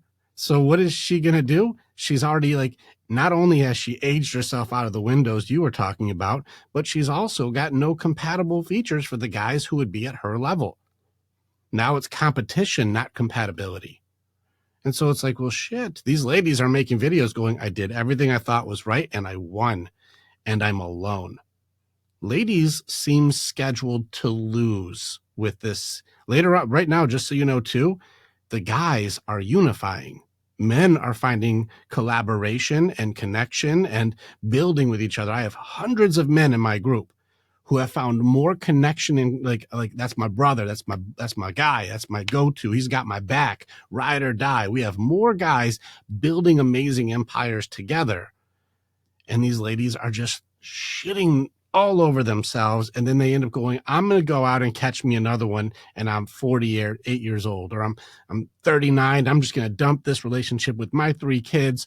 And I'm going to go out and get me another, like, I'm going to get me a prince. I'm going to go get me the man. I'm going to get me a 1%er. I'll show all of you. And you know what's crazy, Sumi? They're not doing it. What's crazy? That's not happening. They're not going to go to the bar where they used to frequent when they were 21 and now they're 43 and get them a guy who just happens to be there, who makes $300K plus, who can't wait to take care of you and your 3 kids when you're sitting on, like, you know, in your mid 40s. Sorry, ladies, this isn't a Disney fairy tale. I think it's because, well, here's the thing. Guys get it a lot more because, you're not making the money. It's very like measurable. Like, it's very measurable for guys. You're not driving this car. You're not making this money. You're not living this lifestyle. Sorry, bud, you can't enter because the cover charge is too much for you. That's just all it is. It's a very hard no for guys. And to be honest, men are often conditioned to rejection from an early age from, hey, you're the last pick on the basketball team. It's always competitive and it's physical, and men are more so, they understand like this guy is stronger than me. This guy is the tall kid in school is typically the most popular one. It's just from an early age, the taller kids get more women. The ones that hit puberty faster get more women. The ones that are on the sports teams get more women. It's very much dominance and hierarchy from an early age with guys. Whereas with women, it's not like that. It's more inclusive. And the actual bullying for women is more so exclusion. Like, you can't sit with us. That whole thing, that's where the bullying comes from with women. It's exclusion, it's privacy, it's really tenured information. But guys is a lot more measurable. Like, there's literally like a measurable rate of like, I'm making this, I'm making 6 figures, I'm making 7 figures. It's you can track it. Women, it's not like that. You're slowly getting older and you're slowly losing that agency. And then, one night you might have a guy that is really desperate for something. And it's a lot more, there's a lot more confounding variables with it. But I think that really 30 is the big age where a lot of women realize it, because when you change put the 3 in front when it comes to dating, that's where men kind of like cut it off. Even in dating app data, they cut it off at about 30. They want, a lot of older men want 26 to 30. That's like the age, like when you look at the data, and these are smaller sets, they look for those ages because those women they want these ages because women are starting to realize like, oh my God, I'm about to be 30. I need to settle down. And it's a really sweet spot now in today's dating generation because I have so many women that book with me. They're like, I thought I'd be married at 30. I don't know what went wrong. I'm 30 now and I'm single and I have this business and I'm making money and I'm doing good. And I don't know why men, that's the biggest thing I tell women to do. It's like, you should focus on financial stability for sure, but you need to prioritize your relationship more than anything else. Like, that is the number one thing, because you're not going, here's the like the grand scheme of it. Let's say you're a woman that's a boss babe, XYZ girl, and you make money. And I've had a ton of girls that when they joined my financial firm at 20, they're like, I want to be like you. I want to make the money you make. And I'm like, great. But then at 25, 5 years later now, they're like, I hate this. I want to marry a man. I want to do this. And one thing you'll realize, like, just by having a kid, I've seen this happen so many times. Like, one of our admins for our financial firm always was like workhorse, always wanted to work. I have never seen her take a day off. She had a kid and she got pregnant and she was like, I'm going to work. And I'm like, you need to focus on just being pregnant. Like, it's fine. It's not a big deal. Right. And, now she had a kid. She don't want to work anymore. She does not want to work anymore. And I'm fine with that. And I put her in a position more so for supervising because she knows the process of our company, but she don't want to work anymore at all because she has a kid, and literally her day, she just wants to be with her son. That's it. That's all she wants to do all day, every single second, be with the kid. There's a massive transition. So it's like, even if you built up into this high value career and this amazing career with high income, the moment that you have a kid, you're going to change your metric of working. And you can either be a really good employee where you stay 9 to 9 and be a shit mother, or you can be a really good parent and be fully available for your child and then, not work as much. But if you do half and half, it's in a modern day culture, as long as your husband's splitting things, it might work well, but the valuation system changes quite a bit. Hope that makes sense. No, it makes perfect sense. And it's happening pretty hard. I've seen a lot of videos and talked to a lot of women who are like, I worked on education, I worked on my finances, I worked on my career. And then now that they've established themselves, I have a PhD, or I have money, or I have a job. And then they start getting into like, well, what are your relationship dynamics? And like, they're all trash. I don't know how to communicate with a guy. I don't know how to talk to a good guy. I don't even know how to do that. And I don't know why he doesn't like me for my PhD. We're like, what the fuck's a PhD going to do for a guy? He doesn't care. And like, I don't care how much money. Oh, Because could you imagine, ladies, if we were like, all right, our first date, she makes good money and going, I'm really excited about that money. How much do I get if I'm with you? Like, what's my cut? How much of your money do I get to use for my own fun stuff? And this girl is going to be like, wait a second. Are you coming in here looking at my money? Well, like, well, you wanted equal. You wanted to be valued for how much you make or what you do. Well, if you're a human doing, well, how much do I get from you doing instead of you being a human being? And how much do we have compatibility in being? Well, if your compatibility is you work real hard and that's your priority, well, then it means I'm not going to be one for you.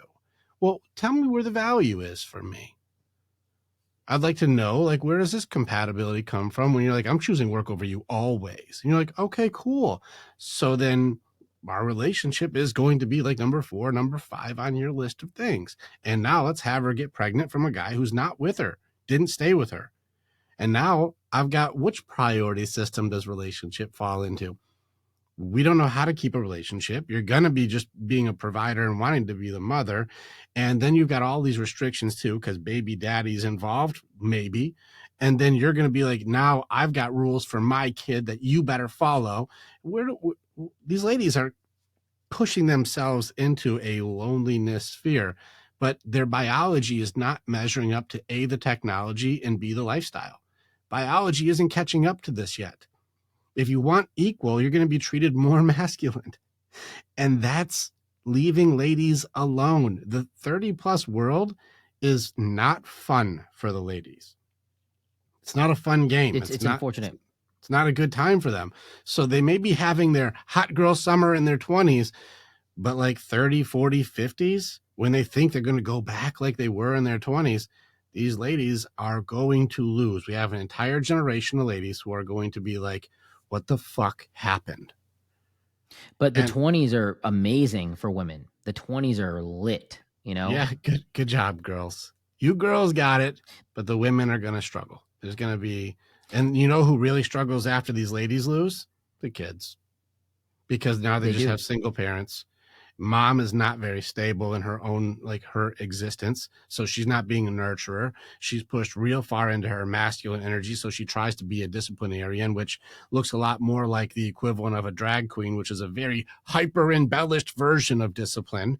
Well, it's not a very balanced one, because that's where men can go like, if I raise my voice, you better chill out. And the kids go, that bass makes me chill. But mom has to go, sit down. You know, the teeth thing?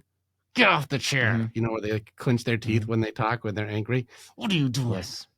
No, guys and girls, we are different. Guys actually don't have to discipline nearly as hard, because our general presence is going to be enough. I know even in my house, we got 3 teenage girls. Mom will be like, no, no, no, and be like yelling at them. I'll be like, are you sure you want to do that? They're like, are you sure? Yeah. Are you sure you want to play the game? They're like, no, I don't. Like, it doesn't take as much. They did a study on this. They did a study on this with single parenthood for males and like single male fathers, and like I don't know if you saw this, but the data set kind of revealed men that children that are raised in households with just men, male fathers, are less likely to get in prison, less likely to commit violent acts, are more disciplined in terms of their grades.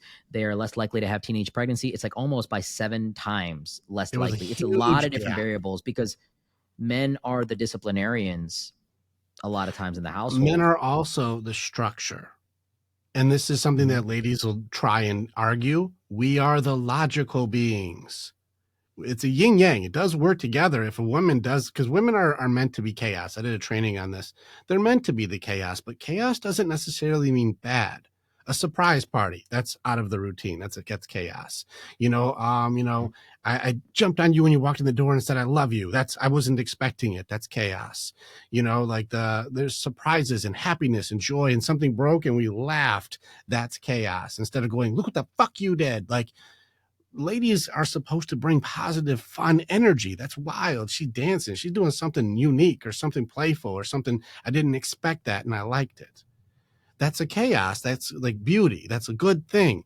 More ladies go into creating chaos, especially if they're with a good guy who creates massive stability and safety, because they're like, everything is good. The bills are paid. We don't have any problems. The house is good. Like, everybody's okay. And they're like, well, if everything's okay, why am I not okay? Because, there's a lot of factors to going on with the ladies. Well, could be part of this 20s world they were in. It could be part of the way they grew up was an unstable household and they don't understand stability. So even if they got a good guy, they would shit all over it. There's not this system of chaos that's going. There's a system of chaos that's very wild emotionally. Now, if you're with the guy who's the dad, it's less chaos. Dad's going to be more like structured, and I can listen to you, and I have more stoicism. I'm not going to be as emotionally reckless, and I'm going to show you, like, hey, when things go crazy, here's how I handle it. Instead of going, everything is fucking horrible. Look, everybody go to their fucking room. And you're like, what's going on, Mom? I don't know. You're my fucking problem. Get the fuck out of here. And you're like, what is it? Oh, she's just having an emotional day. I'll tell you right now, I have a house of 5 girls. And let me just tell you right now, I know which week it is. I know what week it is for all my girls because everyone is turned the fuck up this week. I am aware that I'm like, I know what's happening for all of you this week because you're all fucking crazy this week. And so there isn't going to be that instability. And this is where the studies for the guys, and I work primarily with men, where I have good dads, and they are the calm in these kids' storms. But they also are structured. They also are firm. They also are strong. And they can be very stoic in their way of going, there's a way that we do things to make it so that you're set to win. And it's not going to be an emotional outburst. It's going to be a tactical plan and a tactical execution. How are we going to do this to make it so the odds are ever in your favor? And that's why the dads are needed. I think we need both. Like I will say, like, so on that sheet, you can measure the impact of single males because the data is logical too. Because there's like, I think women also teach the empathy, the morality, the like the other values of cheating and infidelity. It's careful with this wording. Here's why. Empathy for certain things, not their men. We've been doing a lot of work in this area. Empathy for the kids, empathy for a TV show character, empathy for their friends, empathy for even their friends at the office or guy friends, but not empathy for their man. Empathy is different than well-being, and that's why people get it mixed up. So there's this something is the that one was thing I would play with. The one thing I'll say is, like, that saying, like, women and children are loved unconditionally. That is true to a high regard. But I will say the one caveat I'll throw in with that is, like, beautiful women are loved unconditionally, because I think that women that don't have that presentability, they really suffer in the world, and they don't win a lot. I think that you need both people in both aspects. And here's the thing. If you have an 8-year-old kid that has known gravity their whole life, and I pick this up and I drop it and it falls, and you have an 18-year-old girl that has lived at the highest extremes from 18 to 25, and she opens her cell phone and there's 10 guys that want to talk to her, it's hard to be like one day, like, yo, gravity, that's not real. Yeah, like, it's just, they just made it up. They just turned it off. Like, they're going to be like, that's not true. Like, they're just going to literally look at you and be like, you're lying. I've been here for long enough to know. They've conditioned their mind to that. And it's difficult for people to revert back and start to realize it. And yeah, touching on your point earlier, I think masculinity is the number one primary, really the primary thing that you need you need masculinity before you need femininity. Because, when my father passed away, she was very masculine. She worked all the time. She didn't, like, really focus on being feminine in an aspect. And, like, you see single mothers jump into a masculine dynamic because they have to provide, they have to do things. And in a lot of workplaces, masculinity is going to be favored. That's why these boss babes are fully on with their masculine energy, but they don't know how to switch back or really tap into their feminine energy. Feminine energy is really just being. And I don't want to just say it's laziness, but it's just being. It's maintaining, regulating your stress. It's being calm. The men are always going to need feminine women. Like, there's no man out here like, I'm an independent man, I don't need a girl like that. There's no guys like that. So, a lot of these women that are 40 that are boss babes and stuff, we deal with a lot of them, and they're great people per se, but they just have made wrong decisions in their life, and they're at an other side, and it's unfortunate. It's really sad because I'll say third wave feminism really pushed the barrier. It really pushed the narratives like, you do not need a man. You can go sleep with as many people as you want. You can make your own money, and you do not need anybody to provide for you because you make your own money. And now we have equal opportunity, and now we don't need anybody to do anything for us. And it creates a very empty and vaporous life. And so now a lot of women, like, you see the woman now, because feminism was a huge thing back in like 05 to like 20, even now, like it's starting to like get killed off. Like a lot of women are now understanding, like, who signed us up for this? We have to provide for ourselves. Who signed us up for 50-50? Who signed us up for this mindset? Like, there are so many women coming out and talking about it, and I'm glad that they are. And our generation tends to overcorrect. Society as a whole overcorrects a lot of times. So I think that traditional roles will be very popular once again. I think that religion in itself will come back a lot more, like hard religion, like having no social media is cool now. Come back. Yeah. I think having no social media will be cool, because back in the day, 2010, 2011, you had social media, you were the coolest person in the world. You had a lot of followers, you were cool. Even today, it's like that. But now when you meet a girl that doesn't have social media, or a guy, they're like, where have you been? You're a diamond. Like, let me grab you. Let me save you. Oh, you're you're not stuck in the spider's web? That sounds awesome. Yes. It's amazing. Yeah. It's a good thing. So I like this thing where you're talking about the boss babes running into it. I do agree with you very much. Like I said, this generation of girls, like, the women lose in this one. Women lose. And then the kids have to eat the curses that come from women making these highly me-ism selfish choices. Like that you said, the social media is creating Machiavellian and narcissistic women. It is. If you look at what it is, especially the women who are like, he's a narcissist and he's a narcissist, odds are you have more traits than he does. And so this is where, like, you're pointing the finger at maybe you.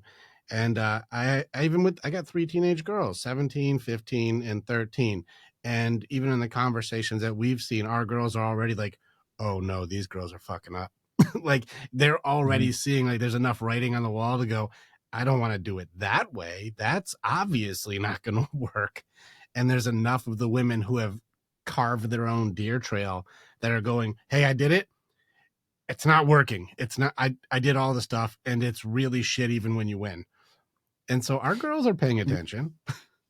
Nowadays with social media, it's documented too, which is wonderful, because you can see accounts of those women that are like the boss babes and 30, and they're like, hey, this is not working. This is not what I wanted. And now I'm really suffering for it. The big thing I'll say too is, like, it's really, men get it hard though. Men, like, if you're not playing at, like, okay, if you're a guy and you're 25 and you're broke, like, it's not the end of the world a lot of times. And I'm very open, like, because dude, you have time. You have a ton of time to get it together. You can go crank out a 12-hour bartending shift. You can go do it. Physically throw your body into work. You're going to be able to be fine. You can go to a construction site and make XYZ amount of money. Now, when you get to like your like mid 40s and stuff like that, then it's like starts judging. And so there's no sympathy for guys that are like very, very old and they have nothing to show for it. There's no sympathy at all. Like, there's nothing. And it's a very, very hard rejection. Like, yeah, didn't you know, like, that you're not going to be, when guys are, you know, you expect grandpa to give you presents. You expect grandpa to like foot the bill. Like, there's like a norm there.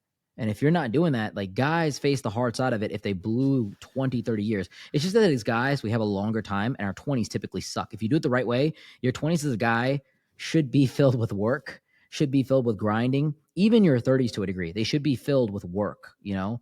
And so women, there's a slippery slope here. You can choose to, you have like a superpower, and you can choose to abuse it. You really can. You can really get in the nitro mode and just be like, I'm just going to party, drink, pop bottle tables. And well, that's the hard go part. Nuts. It's like you said, those guys who are 21 who hit Bitcoin, girls are just able to, when they hit like 18, hit Bitcoin. They're hitting the Bitcoin. And you're like, and I'll tell you this too, to do with it. So you're watching the girls who, like, and this is where, like, a testament to the girls who, like, the people where you said lottery winners versus people who earned it. I would even give testament to the ugly ducklings who glowed up. Like, that's maybe like the girl who was 250 who lost a bunch of weight, and now she glowed up. And she's like, I remember getting bullied. I remember being exiled. I remember being reputation demolition. I remember having social media created just to bully me. I remember being picked on and unchosen because I was fat. And then going, I lost it and now I've got it. She's going to be way humble. And like, wow, I had to earn. Now, the girls who didn't earn and they were just blessed with the genetics, they're going to throw it around like lottery winners. MC They Hammer they with that literally shit. just go nuts. They go nuts. And also here's another thing too. The most narcissistic, the most Machiavellian are the guys at the top, the elite 1% guys. Because Mm-hmm. they get it on another level. They get their raw level of sexual desire. They're the ones, if I had to say, not the worst people, but they have the most level of like narcissism, especially with relationships. Maybe not in business, maybe not in life, because they have to be. I don't think that anybody that's very, very successful in business is really like a dark, like they have to abide by certain rules. Like you step out, Mm-hmm. you're going to get canceled in business They'll be itself. exposed Something's going to for happen. sure. You're going to get a lawsuit. You're going to get destroyed. But in a relationship aspect, those guys are the least caring. I don't care about you. I will chop you to the side. They are worse than women. Mm-hmm. And it's because they can just pay for access. See, even as a good looking girl, if you're the 1% type girls, you still got to sit there, seduce, and do something. There's still work. If you're a top level guy, money, go. Like you can, there's a niche of women out there that will abide and do what you want them to do. But again, I think that this is where let's call shit what it is, ladies. If you're attracted to the guy for his money, you're doing prostitution. Let's call it what it Yeah, is. Like there's a lot. I want the transactional thing. I want the lifestyle, but because he's taking me on vacation or because he took me in his car or whatever, like you're just trading body for money. Isn't that But prostitution? Like, isn't there's that what a it is? it is, but it's also rationalized prostitute. It's rationalized because you need money to raise a family. I would love to hear rational prostitution. You need money to raise a family. You need, I mean, back in the day, once again, sex and children for provision and protection. That is transactional. Well, Every relationship by here's what we're definition. changing. Go We're ahead. changing these rules here. You're talking about having a family relationship versus these girls who are getting flown out on a yacht. That's not the same Yes. thing. Saying somebody who is my committed partner who pays for things is very different than that's not my partner. He pays for things. Like this is the guy who he buys cool It stuff and really takes me places, depends. but It not my really partner. depends on their motive. It really depends on the motive because the motive is like something that we can never collect data on. Like, the data, it's not like, oh, you know very clearly what this girl's motive is. There's a girl that's dating a guy that's maybe financially stable because she genuinely likes him and his personality. There's also a girl that will literally date this guy just because she wants the money and the lifestyle that he can provide. And like she'll date him for the money. If he didn't have the money, nothing would happen. But then again, it's like one of these things like I don't blame women for wanting successful guys because to raise a family, to raise a household, to be safe and secure, you have to make the right decisions and date somebody that's going to provide you that compatibility. Like I would say a woman that dates like the good looking bad boy, the type of guy that has nothing going on for himself is an idiot compared to the girl that dates the older guy that's making a little bit of money that is going to be able to take care of her. I would say that girl's a lot smarter. And so in certain aspects, I do actually think that women are very logical when it comes to their sexual selection because they ask a lot more variable questions. Is he tall? Is he handsome? Is he Christian? Does he work on Sundays? Because I like family time on Sundays. And is he making this type of money? Because I want to be able to, men are like, she's hot. Like, let's go for it. A lot of times men are just very dumb when they're young. They really start gearing up. Like men get it a lot better when they're older. Like when men, even like, like as a younger guy, like in my industry, people tell me things that are 30 years older than me. And I'm like, they may seem wrong, but their wrongness is rooted in more experience. And so they might actually be right. If that makes sense. Like they Oh, I'm really might be right. I'm one of them. I know Yeah. the stuff And I'm about to hit 42, and me at Mhm. 30 was borderline retarded compared to where I am now. Like there's no comparison. I would beat the shit out of 30-year-old me in every category right now. Like Mhm. every category. Oh, fuck me up at 30. So it's not the same game at all. And so it does get very, very different because my awareness, my training, my experience, my knowledge, every category is better now than it was even then. And even you in 10 years from now, if you're at an elite level now, your 40-year-old you will fuck 30-year-old you up, dude. It's not even going to be the same game for you. You're going to be like, I had all these It's things I every was year sorting though. out. Yeah. It's every year though. It's every like I remember it's declining a little bit every year, but I remember at like 19, I'd be like, what was I doing at 18? Then 20, what was I doing at 19? Every year I'm looking back, I'm like, man, I was an idiot. I was Mm-hmm. so stupid here. I was the dumbest person. And it's getting a little bit more stabilized, but I remember like 24 looking at 23, I'm like, what was I? I was the biggest idiot in the world. And yeah, that's why it's like listen to your elders. Like there is a lot of science with it. But when you're a young girl, women that are young look at the girls that are 30 years old and they laugh at them. They're like, Yep. oh, she's old. That's why she's hating on me, because she's not young and beautiful like me. I'm on the winning side. And women that are 30, like I've noticed this at parties, like you bring the 30-year-old women, like, you know, the 28-year-old girls and like clubs and stuff. And there's like a group of 18, 19-year-olds. And like, you know, the younger girls go nuts. The bottle comes out, pour it in my mouth, that kind of stuff. And the older girls are like classy shipping. You can't mix them. It's crazy. Like this is something that you learn as a promoter. It's just two different vibes. And the older girls are like, these girls are ratchet. They're crazy. You want to stay away from them. And the girls are younger, are like, these girls are old and boring. They just don't want to have fun. And it's women versus women a lot of times, unfortunately. It like, is. Guys are more collaborative. Women are more like very much in competition with each other. That's Constantly. unfortunate, you know? Well, even that's where you said before, and I'm going to take this girls versus girls things. The looks and options will expose who you really are. And this goes for both ways, but you saw the girls who just betrayed all their friends and left them outside in the cold so they could go hang out with the celebrities, and the paid dinners, the open doors, the backstabbing, the quickening, the betrayal just seems, depends on the options. You even mentioned like, well, if you're 45 and I can make you 21 again and beautiful, would you leave your husband? And they're like, yeah. A lot of them would.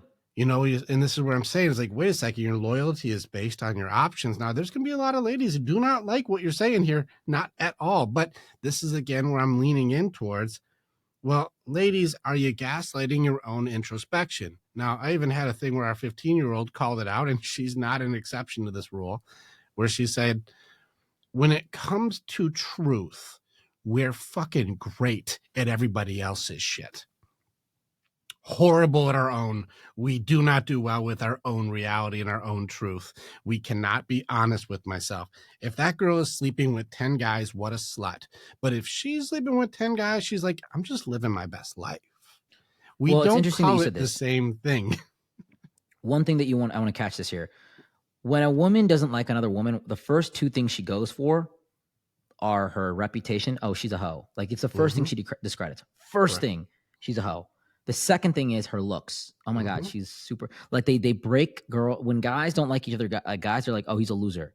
Oh, he's a bum. It's the first thing guys go for, and it's also looks too. It's like some level of discipline. But the first thing that guys hit, the dude's broke. He's a broke loser, and the girl's like, oh, she gets around. Like she's a hoe. That's the first nail out type thing. So just to say it, this goes back to sexual agency and power. But yeah, women, go back to your point. They are very good at calling people out. I think women give the best critical advice a lot of times. If you want to grow a business or you want to grow your look, and but the thing is, there's a lot of room, because here's the thing. I'll tell you exactly why.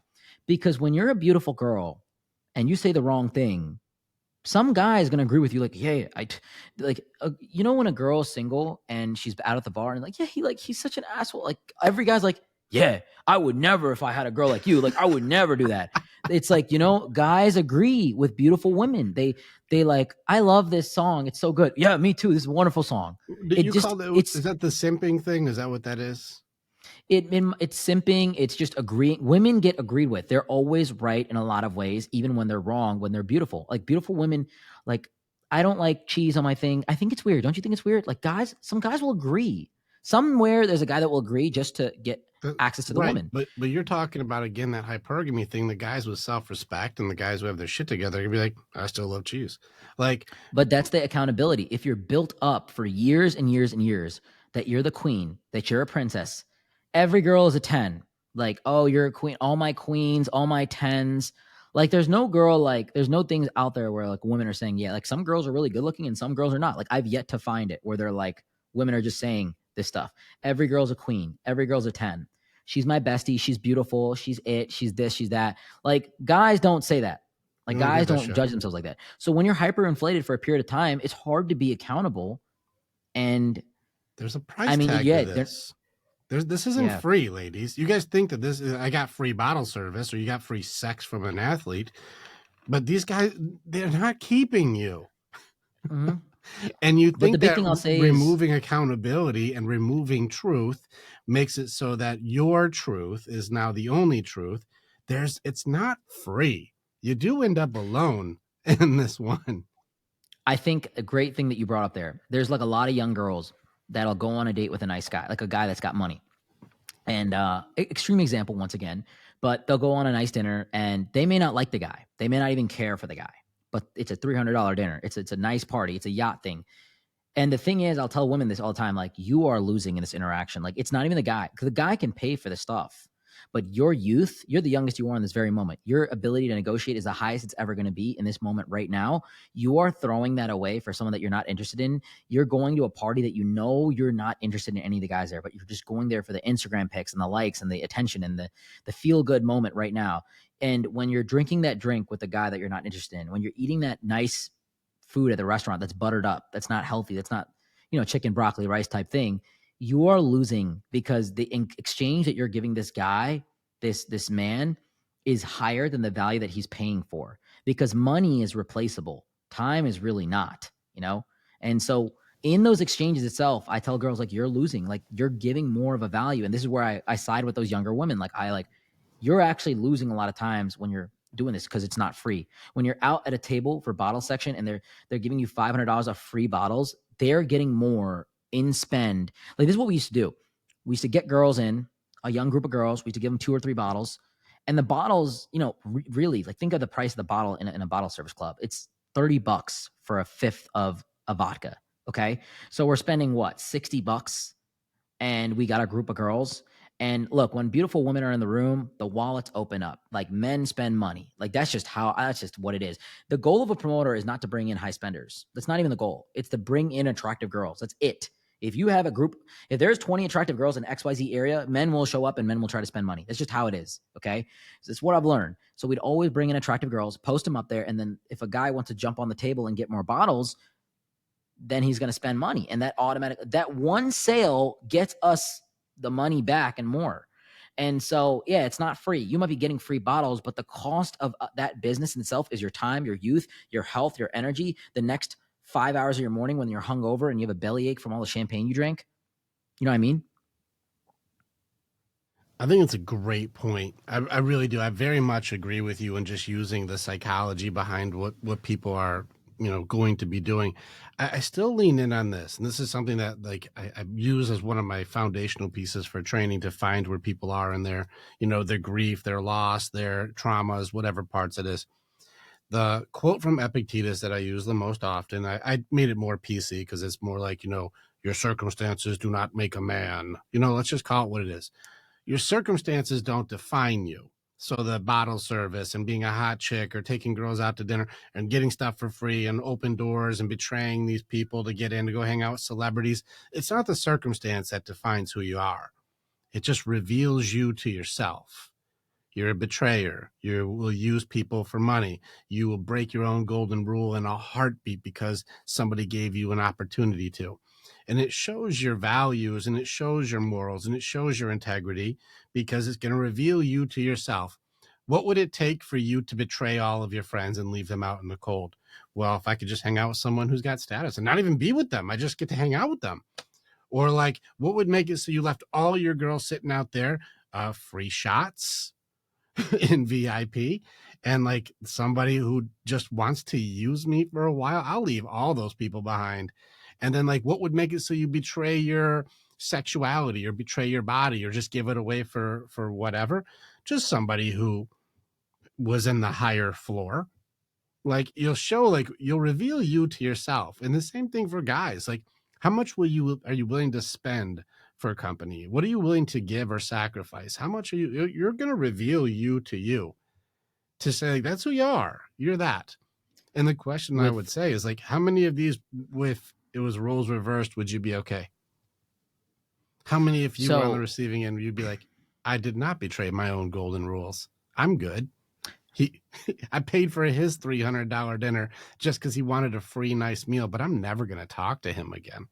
Like, what? With women, like, a great example that you brought up with losing weight, right? I've seen girls that have lost and glowed up and all that stuff, and they abandon their old friend group because they're living a different lifestyle now and they're getting attention from different types of men, and the barriers at what they can enter into are different. So I've seen girls that have moved down to Miami from certain, like, small towns, and they don't hang out with their small town friends anymore, and because they're on. I think one of the biggest things that blew my mind was Drake's birthday party. Drake has a birthday party every October, and women will literally leave their friends and all that kind of stuff. And it's a really an amazing thing just to see. It's like really amazing. And in the nightclub, in the promotional world, you can really see the primitive aspects of human beings because we have alcohol that decreases inhibition. You have money. You have just extreme displays of wealth and power and extreme displays of promiscuity and femininity at high levels. And you really see human being at the core, the frontal lobe unmatched, And so, when women level up in their ability to gain attention and verification and validation, even if they get a lot of social media followers, they start to abandon their friends a lot more. Men, when they level up financially, a lot of times, because in a capitalistic world, money is a good indicator of power. They start to abandon their friends. Like you're not spending at the same level I'm at. You're not able to split the bill with me when I go out to bottle service. And so if you see men have a massive income rise, you see typically they start to amplify. If they like cars, they buy more cars. If they like watches, they buy more watches. And if they, like to hook up with girls, which a lot of guys do, they typically cheat more. Men that make more money typically engage in more infidelity. It is just a fact. Women, on the flip side, when they are more attractive, when they have more validation and verification, that's their level of power. Women that are more attractive, and this is a hard correlation to draw because it's more so experience, they tend to cheat more. The women I know that cheat the most are the ones that get the most attention. And I will also say the women that have the most sexual transmitted diseases and stuff like that, they're the prettiest girls. And like, it's so funny to me, like when I see guys like, oh, like she's so beautiful, like she could never have, like guys think that a beautiful woman is perfect. Like, dude, like she's the one you got to watch out for. She's the one that probably has something that might catch you. And unfortunately, it just is what it is. And because those girls get more attention. When you have 30 guys every day messaging you, you're beautiful, you're a queen, blah, blah, and you have over 1,000 guys a month saying that, one of them is going to break a seal, is going to get a look. It's just the nature of what it is. And some of the girls I dated in the past were Instagram models. They cheated on me the most because they just got a lot of attention. And I thought that's what success was, dating these really attractive girls that were just gorgeous. They were the ones that were the most difficult for me to date, and the ones that cheated the most, and the ones that, really break you down. You have options on options on options. So the more options you have, the more likely you are to engage in infidelity and and betray yourself. So you have to almost artificially restrict yourself as a guy and as a woman. And this is what I do on a day-to-day basis. When I go to my Instagram feed, for example, and if I go on here and I'm looking here, right? If I'm on my Instagram feed, it is literally just, it's like this, right? It's like Rottweilers, and there's my Apple Watch. It's like Rottweilers and some podcast stuff and whatnot. But you see these things right here. This, for example, I don't know who that is. I'm gonna click on this and hit not interested right there. I'm gonna hit not interested. And I'm gonna cut that out. And this is something I do daily. And social media knows that I'm a guy, and I just have to keep doing that to where my algorithm. That's what I did on TikTok for hours every day. I just hit not interested. And so you have to restrict that kind of attention. It sounds weird, but like you have to kind of control the animal. I think that every guy is like a werewolf almost. Like, and then you got to like chain yourself up and like control the beast. You really have to. And the more testosterone you have, the more women you're going to naturally attract. The more, like, not, that's a very bold way of simple way of saying it, but the more you are a man, the more disciplined you are, the more women you're going to get, and the more you have to control yourself because you have more to lose. And it's hard to do that as a guy. And this is where women and men really have to be very careful. If you're a very successful guy, if you're a good looking guy, if you're sharp, you got it going on, you have to almost restrict yourself from following certain types of girls, from engaging in certain conversations, and being one-on-one with certain types of individuals to get rid of that temptation. And I see the most successful guys, like a lot of my friends are athletes, are like, yeah, stay away from women. Women are very dangerous. And that's just unfortunate. And on the flip side, with women, if you're a very attractive girl, you're going to have to be very cautious with the guys you hang out with because, yeah, it can get traumatic. It can be dangerous. It can be forceful. It can be a situation you don't want to be in. And you have to control the influx of that attention. You know what I mean? I think you're right on, man. I very much agree with that. I very much. And this is like the awareness aspect of those things where you can see trained or untrained. I also think it's wild to watch how these young girls will put themselves in dangerous situations. I work with men, and I'm a strong guy, but I'm not the strongest guy. One of the guys I've trained is one of the strongest men in the world. Like he's a professional strongman. Like he's fucking powerful, and like there's guys who these girls will just go hang out with who are literally as strong as a gorilla. or a grizzly bear, and they're gonna go do what? You're not gonna do anything. This guy will.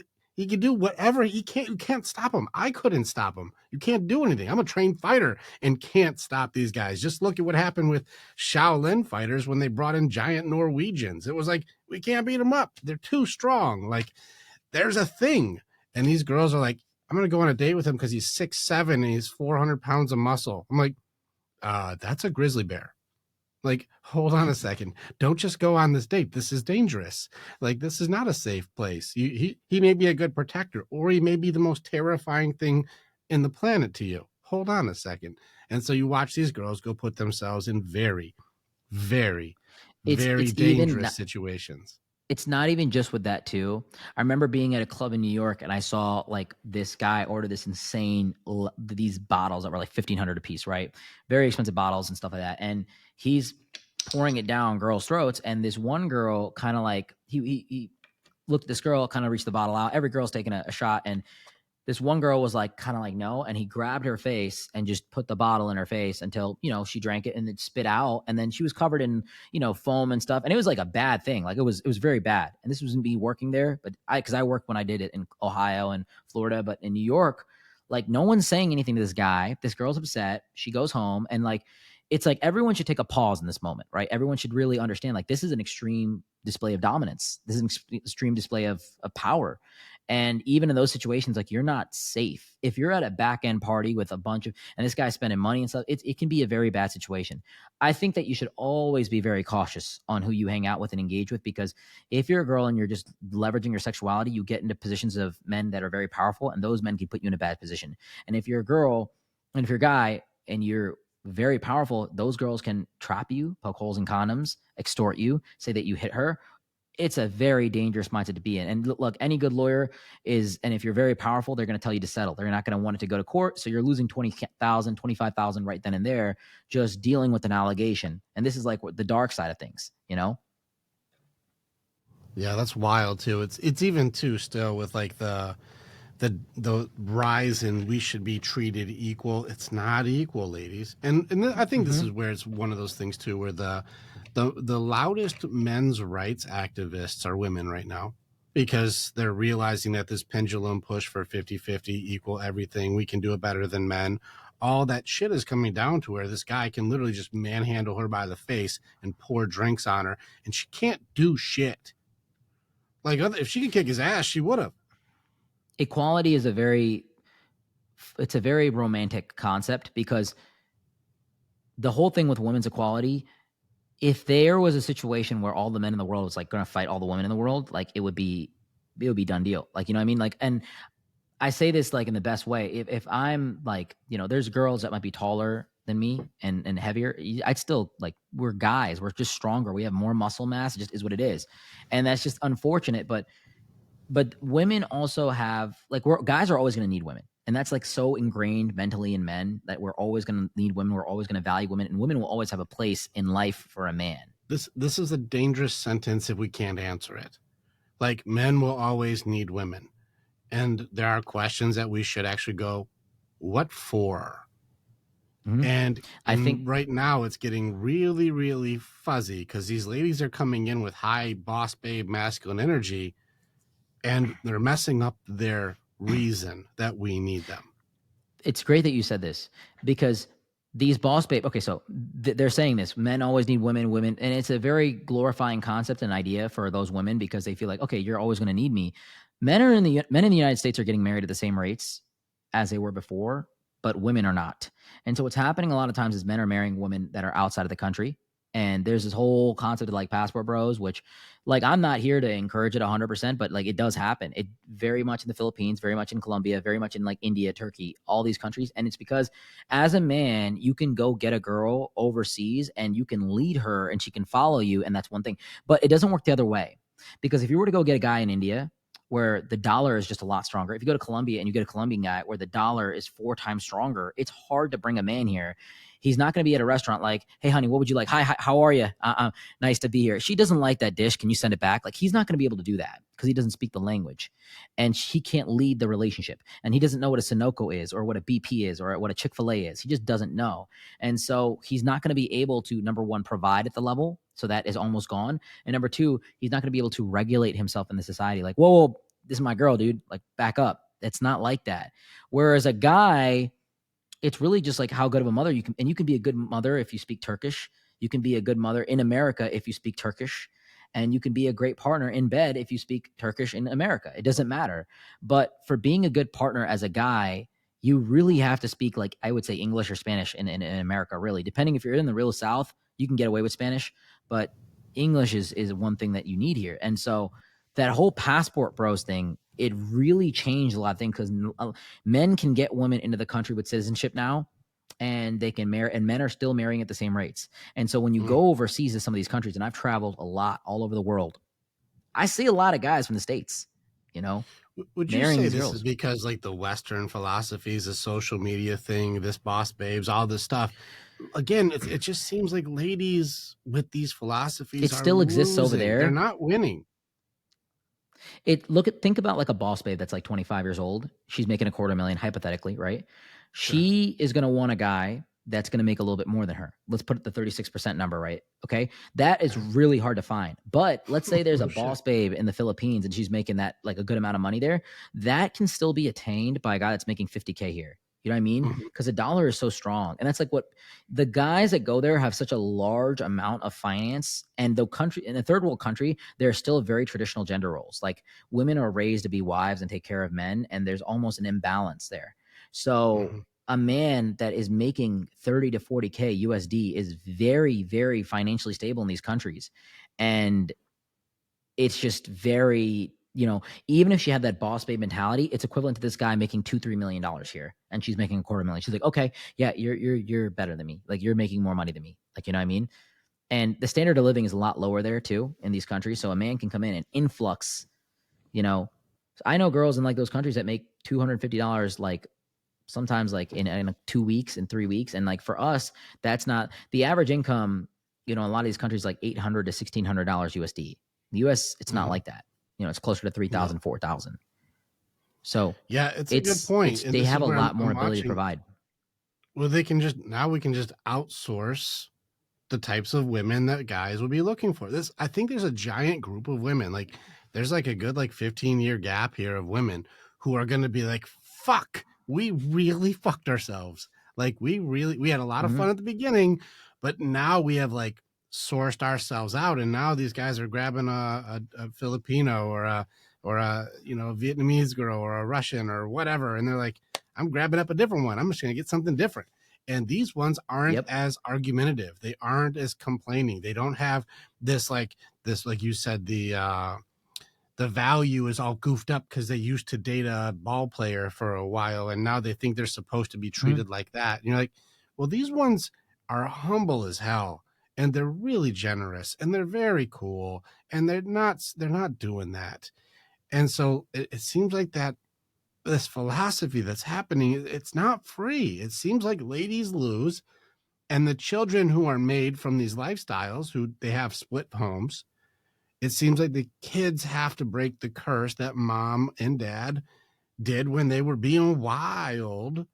It just seems like these kids are going to have to pay the cost for it. And like, look at this thing. Were you ever bullied in like middle school or anything? Yeah, 100%. Yeah. All the me time. too, for sure. Like, listen, I didn't look like this in middle school. I was a skinny little shit. I was nothing. I was Mm-hmm. easy prey in middle school. And so I was just a scrappy little fuck because I had to be. That's all I had. I wasn't jacked at all. I was a skeleton. And so like I didn't have any currency. There wasn't any ass kicking or anything that could be done. But think about the bullying that would happen if the guys who knew you or people knew you could just pull up a fuck ton of porn on your mom. Yeah, no, that's a whole thing. That, like, you're talking about Bro, like OnlyFans and stuff like that. Yeah, it's bad. I know it's already starting to happen at younger. I mean, this is already happening, and it's a bad thing. It like, I don't even know the amount of damage. It's incalculable because that's like the oh lowest my blow. god, these Remember we had Yo Mama jokes. Yo Your mom was so mama. fat that But even the Grand it's like, Canyon, like there was like why jokes. I mean, why you remember late, those jokes, and Sumi? Why you late? You because it's your like, mom was keeping me after, man. You're like, we were always, yeah. it's your mom jokes, but it's not your real mom because your mother's lovely. And so I don't really fuck your But mom, man. now It's it's a just, daggered. It's like, yeah, it's it's like, over. no, I It's really over. do. I You jerk can off to your literally. mom every night, dude. You're like, fuck, man. It's You really crazy. do. Your mom 20 That years is ago, probably she one of the. was hot as hell. It's one of the worst things that you can really put your kid through, and it's very unfortunate. I mean, like, it's like the equivalent of, like, I guess, like back in the day, or even now, like if your dad goes to prison or does something very bad and whatnot, it's bad. But I think that that's the worst thing because it breaks down the integrity of the family and it kills every Yeah, aspect of it. And it's like it that is a bad area to go into. Like, women, unfortunately, if you do that, you're subjecting your child to a lifetime of just getting destroyed. And this is why female porn stars also commit suicide at such high rates. You know, like a lot of mm-hmm. female porn stars. Here's the thing, I've noticed it. Like, first off, it goes into simple scenes and then it goes into more and more and more because once a guy gets satisfied with a certain amount of looks and stuff like that with you, and this is actually from information I've gotten from porn stars themselves, they want more. They want different scenes. They want you doing different things. They want you with different guys and they want you in different areas. And it keeps getting more and more and more and more and more to where the industry has every single type of scene that you have done, from regular to amateur to anal to this to that. And it gets crazier. And at a certain point, then you hit past 30, 35, and very few women can retain it at that level because it's always the biggest number, the biggest demographic of porn that gets the most attention is amateur porn with new girls, like the 18, young, underage. It really is if you look at the search, that's what it is. That's the sickness of it. And so if you're a big porn performer, you don't really get more by doing more scenes. You decrease your market value more and more and more because everything is already exposed one scene. So it's very, very detrimental to women, but women get paid more than men. Men almost make no money in that industry because it is what it is. And men get more with every scene, but they also don't make a lot of money. Like male porn stars, really big one will make 40K, like 50K, Really? that kind I of don't know stuff, about, right? yeah, that's Like that's that's interesting. I don't know much the, about that. Yeah. but female porn stars, top level ones, will make millions, right? And like, yeah, top porn guys will make 250,000 and they'll get some kind of money. But the females will make way more shoots, promos, setups. And then it goes from porn to live events of you being promoted and you being naked to stripping to just being nothing. And that's where a lot of girls kind of off themselves because they can't find guys that are willing to commit to them and be in serious relationships with them no matter what, because there's so much, it's just broken and it's unfortunate. And in order for her to find a guy that wants to be with her, it's like she has to stop. The relationships are also very fake too, because you're hooking up with your wife who's sleeping with another guy, and it's very crazy. There's a niche That's for it, I such an would say. interesting thing. Yeah. Yeah, it's crazy. That's a There's different. wild game. It is. I think at the end of the day, if women are able to, I think you really should wait for the right person. I hate to say it, like, you go back to the old idea, men and women, both. You should really wait for the right person. Monogamy does win when it comes to child rearing. Like, monogamy is arguably the number one institution for child rearing. It is. There's no data that suggests otherwise. And in today's modern society, monogamy wins with every social norm. Bringing your wife here, Mm-hmm. getting dinner, this, that. It's not like you and a couple. It's always two tickets. It's the coupled aspect of it. It's even the Ferrari in the car. There's one seat and another seat. It's not just 10 seats on the side. You got to understand that that's where our society should head back to. And I try to educate people on that. I'm not here to endorse men to go sleep with 30 girls when they got the money. And I'm not here to endorse women to sleep with 30 men when they have the looks. It should always be conservative. Yeah, it's a wild game we're in because if that's the final answer, it says don't play this game. Mm-hmm. This game is not for winning. This game is going to be instant gratification, and then later it costs you a lot. And it seems like this is here's the flip side for men too. Like, we know the 30-year-old boss babes. The other side is the guys that have had baby mamas with girls that they don't even know, that are extracting them and getting them on child support payments that they can't even. There's so many guys I know that are just ruined by women that make their life a living hell because they got them on a court order and they can't show income, and then maybe they get in. A woman that is able to bring violence out of you is a very dangerous woman as well. Sometimes they do something that ruins their life for life. You know what I mean? And I have them. guys Yes. also lose. They lose half their stuff marrying a woman. that goes Well, and they hooks up with somebody else and says one day. those women have killed marriage. Like I don't swing full red pill on stuff, but these guys are making better and Yes. better points. Like I wish that they weren't, because like, ladies, this is Mm-hmm. your opportunity to kind of step up and make these guys wrong, but it seems like they're trying to amplify these guys to be correct. And that's confusing behavior. Like if these guys are saying women are doing this, so like these are the business owners who are doing well, who are going, well, we're looking at the marriage contract and it looks like a terrible business deal. So we're not going to play Marriage that game laws anymore. were invented in the 60s. They're very much like, they're with the mindset of women not earning, right? So divorce also wasn't a thing. Divorce was very taboo. Marrying a divorced woman was like a very like weird thing to do in the 60s and 70s. Like it was like, oh, you're divorced, like something must have really, really gone wrong. Like, Mm-hmm. you know, India has a less than 1% rate of divorce because the marriages are more so arranged and people are very cautious with it. And it's not like a thing that happens because everything is involved. But Well, there's marriage also can be caste very systems dangerous and for a stuff like guy. that too. There's also levels Yep. and stuff that matter too. It's income We that need, matters. Really, it's yeah, money at the end of the day. got it. With marriage though, like the guys that I see like that are the 30-year-old, that have hooked up and done that, they're the ones that have spent their time engaging with women, meaningless relationships, having focused on the number one distraction for a man is women. Number one Mm-hmm. distraction. And I've seen a lot of guys throw their 20s away, throw their 30s away. They get diagnosed with a health problem and they're unable to keep up with themselves. And even though they want to work now and do all these things, they're unable to do that. And they can't get a woman to engage with them because they're just in a position and they'll never have love and they'll sit there and jerk off for the rest of their lives. And it's very unfortunate. And that's like the opposite side of it, Yeah. Yeah. It seems like it's not a winning game. It does seem like this is the videos that we made too, where people do want to try and say the high value does come just mostly with looks and finances. And I would say that if you're really going to try and win this game, the values are going to be a lot longer than that. It's not high value, but high values. And that's where it Mm-hmm. does get into the loyalty and the honor and the dignity and the respect and the things that people have a hard time defining what they are.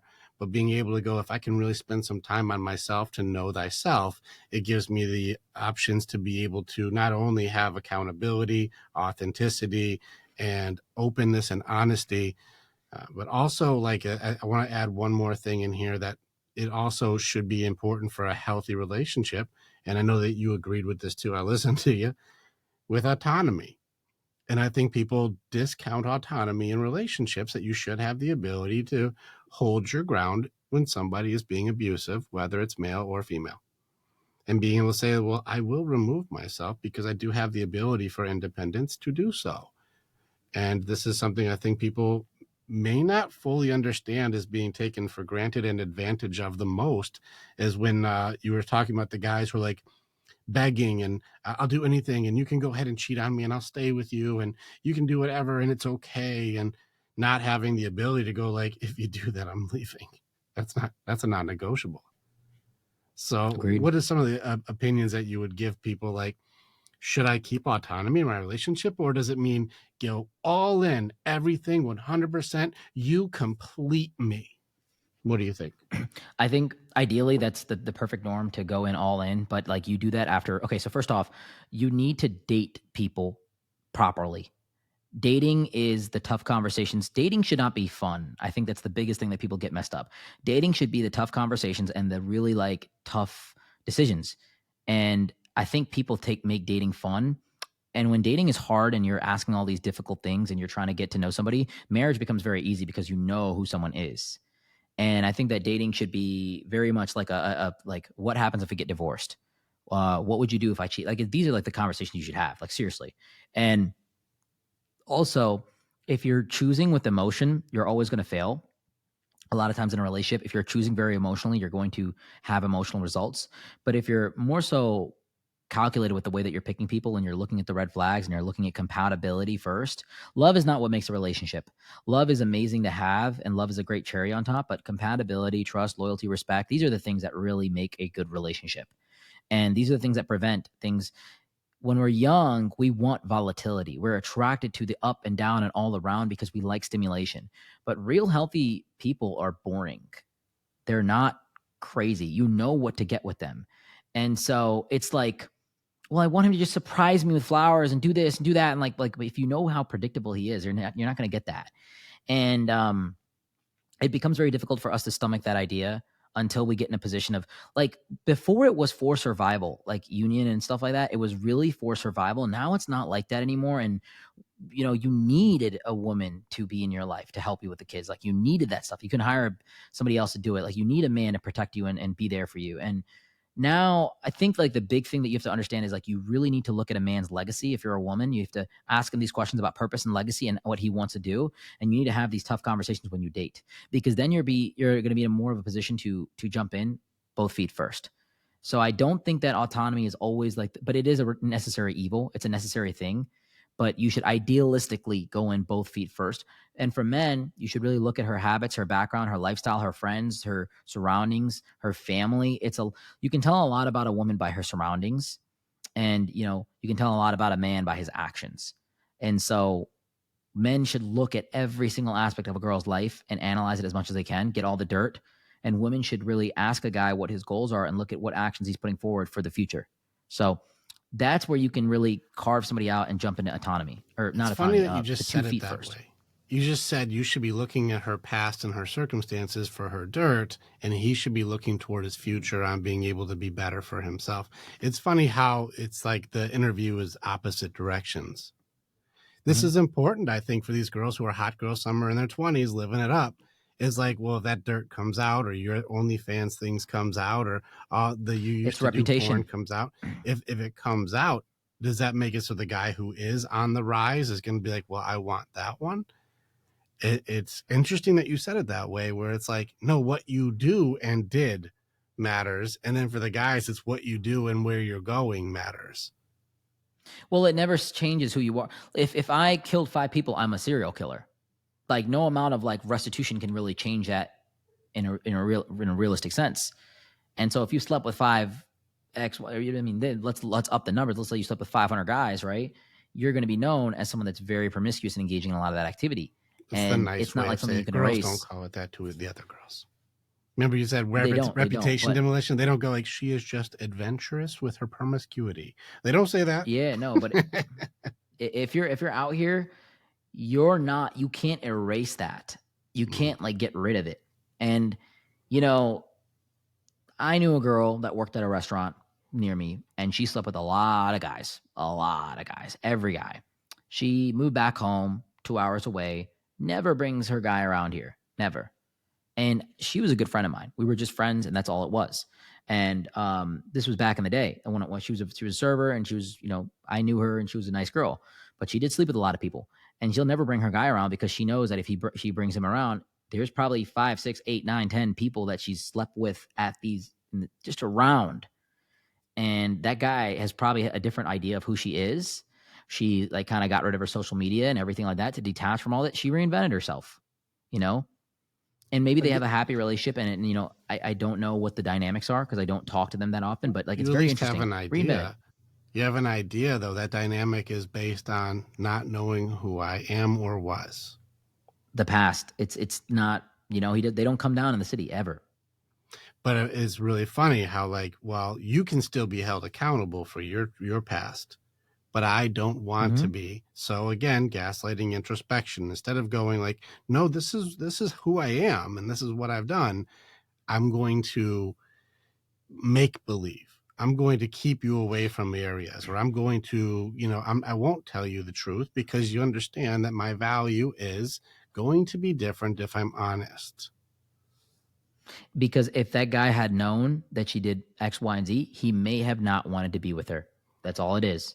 And Yeah. Ladies, it's pay omission. attention. It's omission of relevant information, which is lying. It's just omission of relevant information is lying. It's all it is. Accountability and truth, or even accountability to the truth. I'm putting it out there for the ladies to challenge this. It is one of the largest curses that I have for women.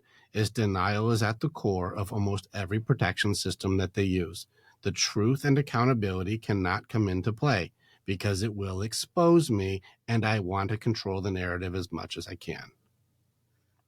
The other thing too is, it's guys can do this as well. Very well. it's easier for a guy to win the upper hand first. I'll say this too, because women, when you go on a date with a girl, you see what she is. Like 50-60% of the process is sexual, and you can see if she looks like her photos and whatever it is. But a guy can do it to another level. Oh yeah, I just parked my Lambo down the street over there, and I got my Rolls Royces in service. And hold on, this is a call from an investor. Like, it's like guys lie a lot, and I tell women this all the time. Guys lie because it's advantageous. It puts you in a different category and different perception because women like a guy for his future. And if I can lie about the things that I have or I'm going to do, it can really put me in a good category. And I can start to win. This goes into those manipulators you were talking about. Now, this isn't as common for guys to be as Machiavellian or as narcissistic as the ladies will be, but this is what they look like. And you talked about love bombing and those being major red flags for ladies. You want to go ahead and just smash on that for these people? Like, what should I look for? Well, if you're a lady, I think once again, actions. Guys lie, okay? And I tell this to girls, and if your daughters are listening to this stuff, the guys lie. Guys lie all the time. And a lot of times they're smaller lies. They're not as damaging, I would say. They're not as they're small white lies that can't necessarily be verified. Like a lot of smart guys will do this, like manipulative guys, I should say, and they'll be very strategic with the way that they lie too. It's almost humble flexing. It's a lot of that humble flexing where, oh, I had to pay this electric bill for my penthouse. It was like $900. Like, oh, so expensive. It's like a humble flex, and it creates because women overthink and they start saying, okay, if his electric bill is $900, my electric bill is $100, and my apartment is 1,000 square foot. By logic of that, his penthouse must be 9,000 square feet. It just keeps going and going. And so a real smart manipulator will place small signs that create, really that allow the overthinker or the anxious to really expand onto it. And it's a very well played out move. And women can only get away with so much, right? With lying, like, the sexual aspect of it, it can't go too much farther than the guy can look at you. He'll be like, yeah, you look like your photos. You look good. That's what it is. And then they can lie about their past a lot. Oh, like he's just a friend. Like I really don't like going out or anything. Like they can say that kind of stuff. And that can be verifiable to a degree if the guy knows enough people around her circle. And that comes down with digging. So, but even it goes both ways. So I think there's 3 stages of every relationship. There's faith, where if I'm on a date with XYZ girl named Sarah, I think we can be good together. I think you're a really nice girl, so on and so forth. Let's try this out. Then there's verification, where you're looking at the things that she's doing. Okay, she said she showed up at 7, but she's here at 7:05, late. Oh, she's here a little bit early. Great. She said that she never been here before, but the server knows her by name. That's weird. Or she says she's never been out before, but the bouncer, she's hugging the bouncer like, and she's getting in for free. Like, it's verifiable. Or like, she doesn't look like her photo. It's verification. And for the girl, it's like, he said that he's a multimillionaire, but he wants to split the bill. Or like he said that, like he said that he's very well known, but nobody's recognizing him, or that he eats here often, but the owner doesn't even know him. It's like different things like that. Guys lie to exaggerate, to boast, to really amplify themselves. Women lie to omit, to hide, and to belittle information a lot of times. So the way that we even lie and we avoid these things is very different. And it's because the more information that you find of a woman being out and about and doing this and that typically decreases your interest in her, because you know that you can't afford her lifestyle or make yourself. And it's a very realistic double-edged sword, because you might not be able to afford her lifestyle. And that's not necessarily shame on her or shame on you. It's just an unfortunate compatibility thing. And on the flip side, if she's been out here with a lot of guys, you know that you have to really get into competition with all these other guys. And I think the biggest thing that sucks is for a guy to walk into a bar and, maybe some guy starts a problem with him. And the number one thing that he can do to auto win the conversation is says, yeah, I hooked up with your girlfriend 3 years ago. Have fun with the sloppy seconds, And so it's very unfortunate here in those situations where you have a guy that just he can auto win those conversations just because he's been with your woman. That's the number one thing, because that's your home. So when you're a girl, you've got to understand that a lot of times in the first 10 minutes of meeting a guy, they're typically going to engage in a lot of lies. They're going to say a lot of things that aren't true. And with men, they're going to really represent themselves as more innocent and humble and, oh, I don't know this and I don't know that, because they omit information. So when you're going down with a guy, understand that the truth, it may be knocked down a bit. If he says he's making $1 million, he might make a quarter of that, right? If she is saying that, oh, I don't know this, like I've never really been here, imagine that she's been here more or something like that. And I hate to go into the mindset of thinking that everybody lies, but you should be a little bit cautious. You should be calculating. Until you verify that behavior, then you can get into trust. So back to this faith, verification, and trust thing. It's like owning a Ferrari, and it's like, oh, Rick, one day I think you could drive the Ferrari. I mean, yeah, maybe one day you could drive it. Verification is me sitting in the passenger seat, like, okay, dude, go slow, dude. Like, speed bump, like, just slow down, turn it right here. And then trust is like, here's the keys, bring it back whenever. Mm-hmm. I like this. Here's the thing with this, with the everybody lies thing. I'm actually writing on this in my newer book that's coming out this year. When it comes to truth, truth has become very subjective for human beings, especially with this new social media push of, well, what's your truth or my truth? And, when it comes to truth, everything is really just perspective or just the point of view that we're looking at or their opinion. Truth has become more subjective than ever, especially with the egos that we have in this world. And when it comes down to, well, like, he's going to try and impress you. And that's if he isn't impressive. Because let's call it what it is. If you make $250,000 a year, that's still pretty impressive. Like, you're still one percenter. Like, that's still badass. Like, just because it's not million doesn't mean it's not good. It's still good. It's more than proficient. Move to Vietnam. You're the man. So I'm just saying, like, it's not that if these guys are doing like that old rule of three, like whatever the guy's number is divided by 3 and whatever the girl's number is multiply it by 3, like the rule of 3, which is probably very different these days. Like, it's those kind of things where if guys are lying to make themselves look better, so you choose them, and guys are lying to make themselves seem less like they are, so you choose them. It's a very interesting game where you go, who's telling the truth? Now, here's where the bigger lies happen. It's I work with people in the deep work here. I work here with people. That's where the most lies are. The most lies are us versus us. It just is, especially if you get into like belief systems or doubt or, the things for like fear even. Most fear isn't real. The lies that we say, the belief systems that we operate under, and I don't mean just religion. I mean like the belief systems about what do you believe about yourself? You get into the philosophies of, am I a good person? And you can see how people answer. The justifications that we've created for the harm that we've done on others and how we lie about what that is. So is as far as like omission and deflection and dismissal, it seems like everybody changes the truth to make it so that I give you the narrative that I want you to believe I am. It's a tricky game right now for humans to be able to work themselves into true, open honesty. Do you want to know the main reason why? Go ahead. Because people can't handle the truth. You A lot can't of just people can't, and I go think and that bomb it. people have an amazing ability to rationalize any situation. So, like, if you look at a person that's homeless, some of them might hate being. I was sleeping in my car at one point, and there's a lot of people that became homeless and they hate the wealthy. Why do you need that? Why do you need this stuff? You don't need excessive amounts. There's people that hate people that have abundance. And then for me, it was more so like, wow, look at how much these people don't like have, and it's amazing. And I get inspired. When I went down to Naples, I was inspired by all the income that these people have. These are talking like $100 million compounds. I was like, wow, this is amazing. I hope one day I have something like this. And some people might look at this and be like, that's just unreal. It's just disgusting spending. This car is 1.2 million. Like this, it's just not even worth it. It doesn't make any sense. And so people have an amazing ability to rationalize. Sometimes when people become homeless too, they find God. So when someone goes through a bad situation, they can say, "Oh, I hate." Let's say a person gets traumatized. They get beat up, right? They may hate all men. They may hate all women. They may hate certain types of races. Like if a person that hit them was Indian, they might say, "Oh, I hate Indian people.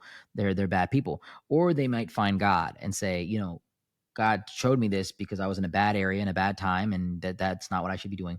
Or they can start to rationalize, like, I got to be stronger. Like I can't. That was amazing that he beat me up. If I can get in a better situation, I can learn how to fight back. And so we all have an amazing ability to rationalize. And really, yeah, you're right. That the truth is very subjective. And most people can't understand other people's opinions or the general truth, I'll say, the general truth of what really operates and what wins and what doesn't win. And I think the moment that you start understanding that the world is not fair and the world is unfriendly and the world is that truth, when you grab onto it, it is so liberating. It allows you to perform at your peak levels, and it really allows you to really cut through the nonsense and focus on what works. So with a lot of guys that I talk to, like a lot of young guys, like 21, like I'm not getting girls, like this, that, and third. I'm like, you're not supposed to be able to get the 24-year-olds that are good looking, because the guys that are 30 and 40 are going to hit them. Like that's just how it is. Like they're going to win because they just have more resources. They have more tenure. They're better at conversation.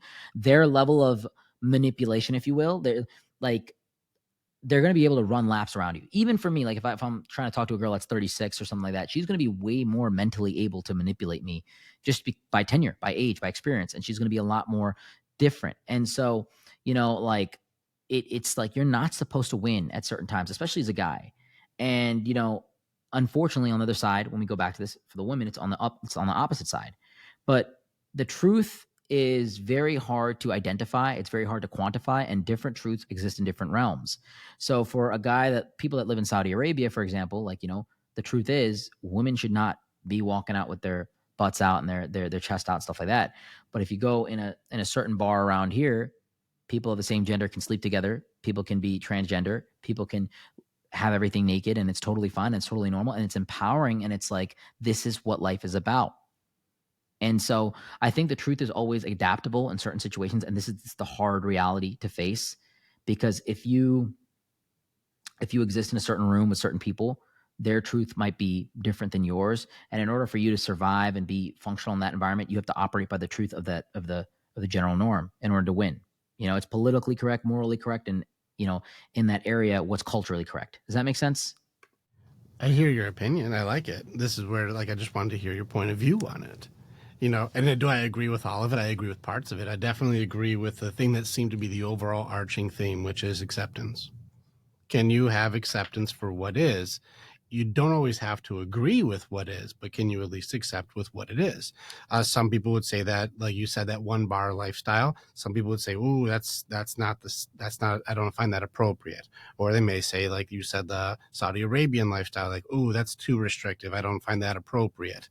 Well, each person's opinion of what they believe is right is their belief systems. This is what they believe is right. And so if you try to get into political or economical, or you start getting into what I believe your sexual lifestyle should be, it becomes highly subjective and polarized this day and age, because they're missing that piece of acceptance. Now, you also did that breakdown of rationalization for opportunity. And that's the difference between a success mind and a failure mind. And that's something I don't want to glaze over. It's a big deal what you just did there, where one person sees just, I hate that. And another person goes, wait, that's possible? I can do that? Like, it's the same scenario where one person will be filled with resentment, hatred, and anger, where another is like, I'm inspired and I see opportunity and I can't wait to work. Like, it's the same scenario, but you look at it in two different ways. And so this is why the subjectivity of acceptance is really the practice. Even when I do most grief work, loss is one of the hardest things people have. The guys who are homeless, living in your car, you lost. Something happened. Something happened where you got your ass kicked. Well, how are you going to handle your loss is going to reveal you to you. What kind of guy are you? What kind of woman are you? Like, this is going to show this is it. Do you work your ass off and, get really clever on the street there? Like, as far as I've seen some guys who had a sign on the side of the road, he had like a bullseye that he put on him and said, throw your quarters at me as hard as you can. Is it adhering to the dark side of humans who want to throw money at somebody? Yeah, but there's more than enough people I saw who just went in that change section, grabbed a handful, and just out the window fastballed it at this dude. Yeah, he's going to take a couple nicks on him, but that dude had a lot of money really quick. Like, it's opportunity. And so I got to give you testament to that. But the truth part of it, she's lying about her body count and you're lying about your money. Well, this is really just one of those things where a lot of people can't handle the reality of what it really is without having judgment and shame and guilt and blame and offendedness or whatever it would be, where people's opinions now become the fact. We're in a tricky game right It's one. now. It's just, sorry to interrupt here, but you should always stand on your beliefs as well. It's like twofold. So like, let's say somebody says, I'm born again, and a girl comes and says, oh, I'm a virgin. Like, I've literally met people like this. Like, oh, I'm a virgin. I've kind of reborn my body. And it's like, that's not true. That's not true. And this is where it's like really difficult to kind of gauge this because whatever you say may be wrong to her. And you may be violating her truth, which is like we get into this PC conversation here. Like, okay, my truth, like this is like, it is her opinion. If you live in delusion, you will, like, I think a small amount of optimism and a small amount of like very, very calculated delusion can be very good. For example, during a breakup, right? It's good to have a delusional mindset sometimes where, you may overcorrect certain behavior because you're so addicted to this person. So like during a breakup, like if someone's very addicted and very in love with someone, you have to create some kind of delusional mindset where you can find better than them, where you can do better than them, and you can heal out of the relationship. And you can get into ideas of religion where like God wanted this to happen, this was meant to happen, this is an opportunity for you to get better, this is all meant to happen. And you can start to invoke these kind of mindsets that actually help somebody to get better out of it overcorrects almost because you're so delusional in the opposite way. It's called the bargaining phase when people are growing through grief. That's your bargaining phase. This is where you start creating unrealistic fantasies to make it so you can move away from hell, even though it still hurts like fuck when you realize that's not true too. And that is also good to bend your truth in certain aspects there. But once again, if I go to someone that's transgender and I'm like, this guy converted into being a girl, I'm like, you're not a girl, you're a guy. You're always going to be a guy. You can't win. There's no winning in this particular situation. And then it becomes, okay, what area of truth are we operating in? Are we operating in biology? Because then you would win. Are we operating in political nature? Then he may win. Morally correct. I mean, you might have a stalemate in some aspects. Like it really depends. And so as long as your truth is always going to be your truth. And that's just the reality of it. I might think that, this religion is the best religion or that religion is the best religion. And it's like, you can't fight faith and beliefs. And there are certain things though, by results and by, the truth of business is, I've never seen someone that runs a clean business, that works hard, that does the right things. He's not going to win. Some people say that, in order to be a millionaire, you have to cheat. You have to be someone that hurts somebody. Like you don't have to. And I've noticed that. But that's their reality. And that's always going to be their reality. And that's always going to be their perception. So right. You have to be make them then very say, much. If they're successful, then you're bad. Correct. Which would make it so their opportunities will now be deleted because they would think if they took an opportunity to make them successful, they would then now no longer be good. It's a limiting belief. Correct. It's a limiting belief, right? And so, I think that it's hard to you have to really focus on what you think makes sense for you. Like there's people that like 50-50 relationships, for example. Some people are like very against it. I think that it doesn't make sense. This is not good. They'll say that. But then there's people that say, 50-50 is good. Like, I don't mind splitting the bills with my husband in certain ways. I don't mind doing this. And I have a lady I trained who's Dutch, and we talked about going Dutch on everything. And she's like, I don't know why that's weird because it's normal here. I'm like, well, that's why they call it going Dutch. She's like, yeah, our culture, it's very normal to go 50-50. Going Dutch came from being Dutch. It is very normal in Europe for girls to pay for their own. Like I've noticed that too. But if you order her Uber and you pay for her meal, it's a big grand gesture. Whereas here in the States, I mean, there's a whole world around it, but it's like, it's expected. It's like he should. If he doesn't, then I'm not going to go on the second date, blah, blah. And it's like, kind of like, what's funny? You say about accountability here. I when I did that interview, I asked these girls, okay, what is that minimum income you look for? And like, one of the girls is like $500,000, right? Okay. Then I was like, what should a man bring to the relationship? And then the answers were like, it's not about money. It's about how he treats me. It's about this. It's about that. And it's like completely opposite. And, it's like you get brain damage from it sometimes, but I get it. And, like there's a lot of podcasts that do content like this. And I'm not like one of them because it's a repetitive conversation that happens over and over. But that delusion, you might be able to fix a few people and you might be able to change their mindset on what is actually the truth, but they're still going to operate in that mindset because they think that whatever they're doing is completely right. And you know what's messed up? They'll be reinforced by the guys out there that will agree with them, that will say yes. And their girlfriends are like, as he should. I mean, I don't think that's a lot of money. Like there's people out there like that. And there's guys out there that will say, I should get a 10 out of 10. She needs to have 36 double Ds and this, that. And there's guys that will say, yeah, like you should get that. Like that is what the norm is. Look at every video online with porn. That is exactly what women should be like. Women should be perfectly clear and have the all the hair shaven and whatever. Like they can live in that delusion. They may not get results from it, but they can live with it. And I think they figure it out when it's too late. It seems like they do. I really enjoy, because most of my work is in belief systems. And so I love that what you're saying does make a lot of sense, that people's perceptions are their reality. It's not untrue. And I think you said the very first sentence was always stand on your beliefs. And I would change stand on to always challenge your beliefs. And I think that you should always challenge, not only be willing to have your beliefs challenged, but also challenge your own shit. Like, this is the reason why is, do beliefs require facts to be beliefs? Not, it just requires, beliefs require faith. They don't require facts. They don't Right. at all. It's With that being a part of this, if we're not challenging our belief to go, is it authentic?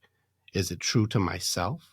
Is it truly something that I would live and die for because I've broken it down to the DNA? If you haven't done this, then you're not able to really stand on this without being radicalized or, eccentric or something, that's out there.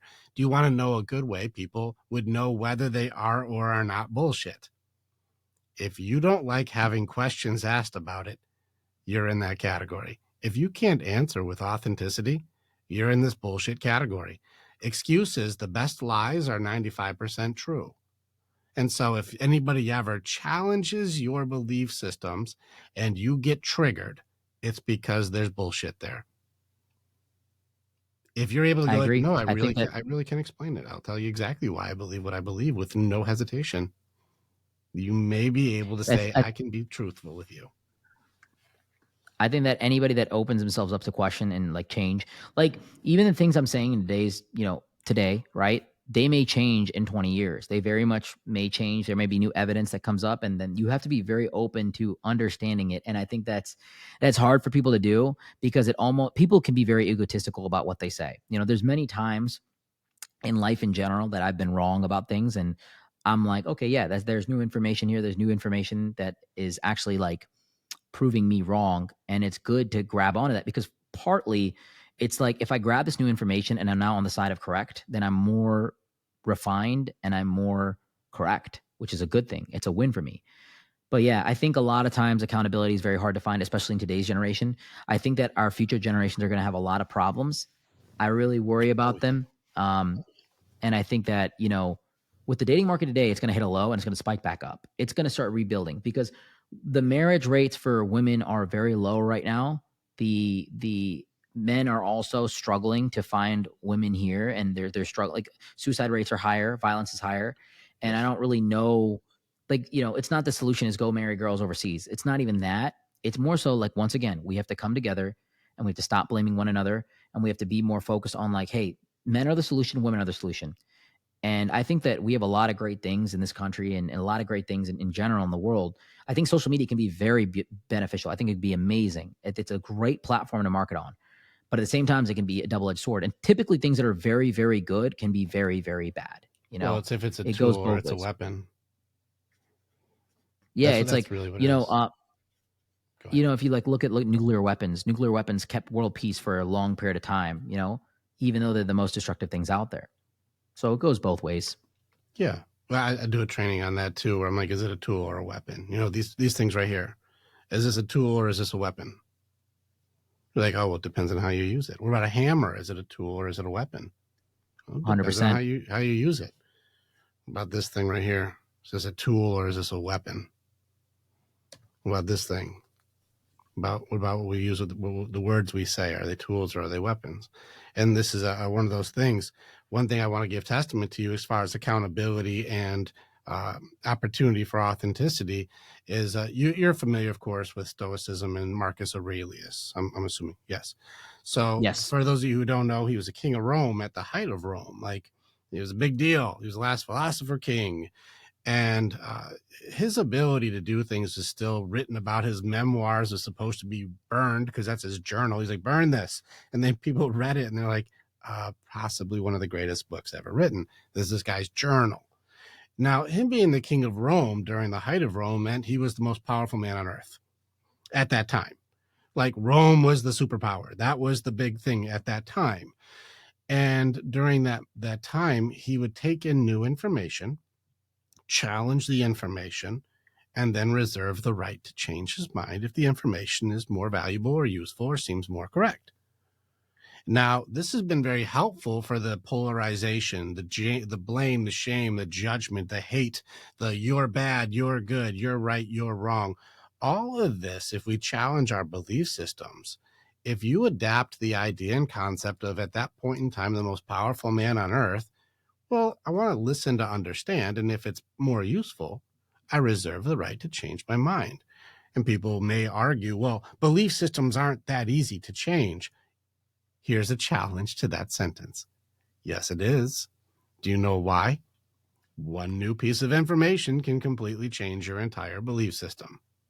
If somebody with no faith at all has an angel or somebody show up and go, it's fucking real, dude, touch me, here's some angel shit, it's real, you're being judged hard, change your shit. You go, holy fuck, I talked to a fucking angel. That's happened. Now my faith is now in question. Or if you believe you're in a healthy relationship and you come home with your partner in bed with someone else, it's just one new piece of information. It's just one change, and your entire belief system is now shattered. If you're defined by your career and I am status, I am power, I am fame, all it takes is one lockdown to completely destroy your entire dream. Just one new piece of information can make you have to shut down. This is one of those things where what does it take to create and change a belief system? I think we need to challenge it to the DNA. And even if you disagree, reserve the right to change your mind. And if you have that type of acceptance, it gives you a lot of power and fortitude and will open up a lot of opportunities for people to be able to hang out with you in this single digit percentile. I agree.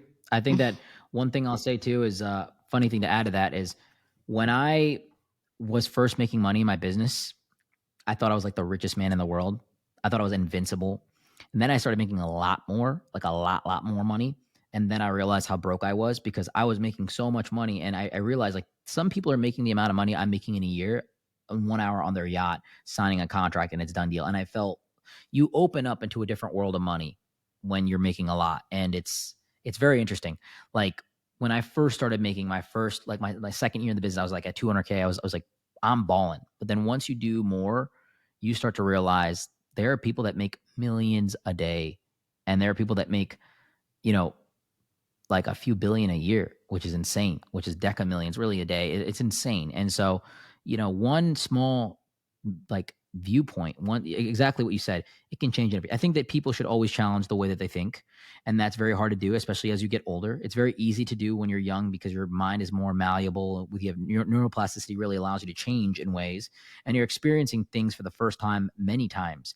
But as you get older, certain things that if you stabilize in certain ways, you're reinforced over and over. Another thing I'll say is like the algorithm itself. If you're watching content on men are not this or men are not that, you'll just get hit by content that's just reinforces and rebounds that. And so that one piece of information might be stacked against a plethora of an algorithm just telling you this, that, and the third. And to like the certain type of music or to subscribe to the certain belief system, it can be very hard to unwire that behavior. So it's tricky. People have to be very cautious with the information they take in. And I think that reflection and meditation and, like the meditations of Marcus Aurelius, like this type of stuff, it's not as common anymore because we're constantly looking at our cell phones 24/7. We're constantly stimulated. We can't go anywhere in the car if the music is not playing. We can't go to the bathroom without our cell phones. We can't do anything without anything. We can't eat food without watching TV. We want to order food, we Uber Eats it.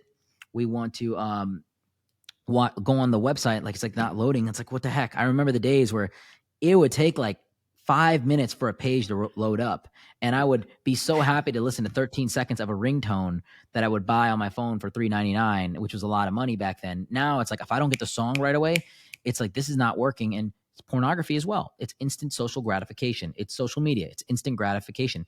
That is the problem with society today. But real happy, healthy relationships and real work takes years. It takes decades to become relevant in a business. It takes many years of work to get big. And real relationships they're boring. They're not crazy. They're very chill and calm. And in a world full of stimulation and chaos, your relationship should be a reprieve and a break from all the chaos that exists.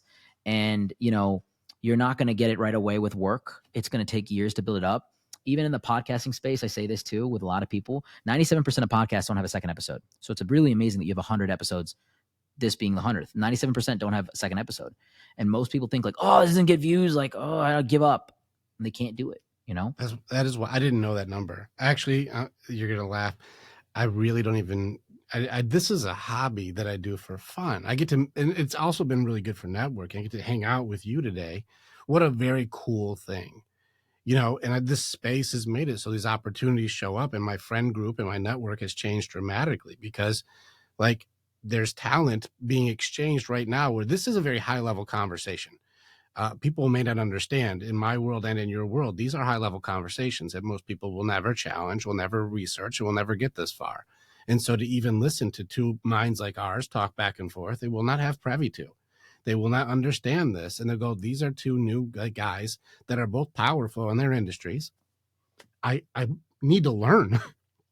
I need to figure out what these guys are doing. I need to be more like that. I see how he carries himself. I see how he sees things. I listen to the way he breaks it down. His observations seem on point. I need to learn more.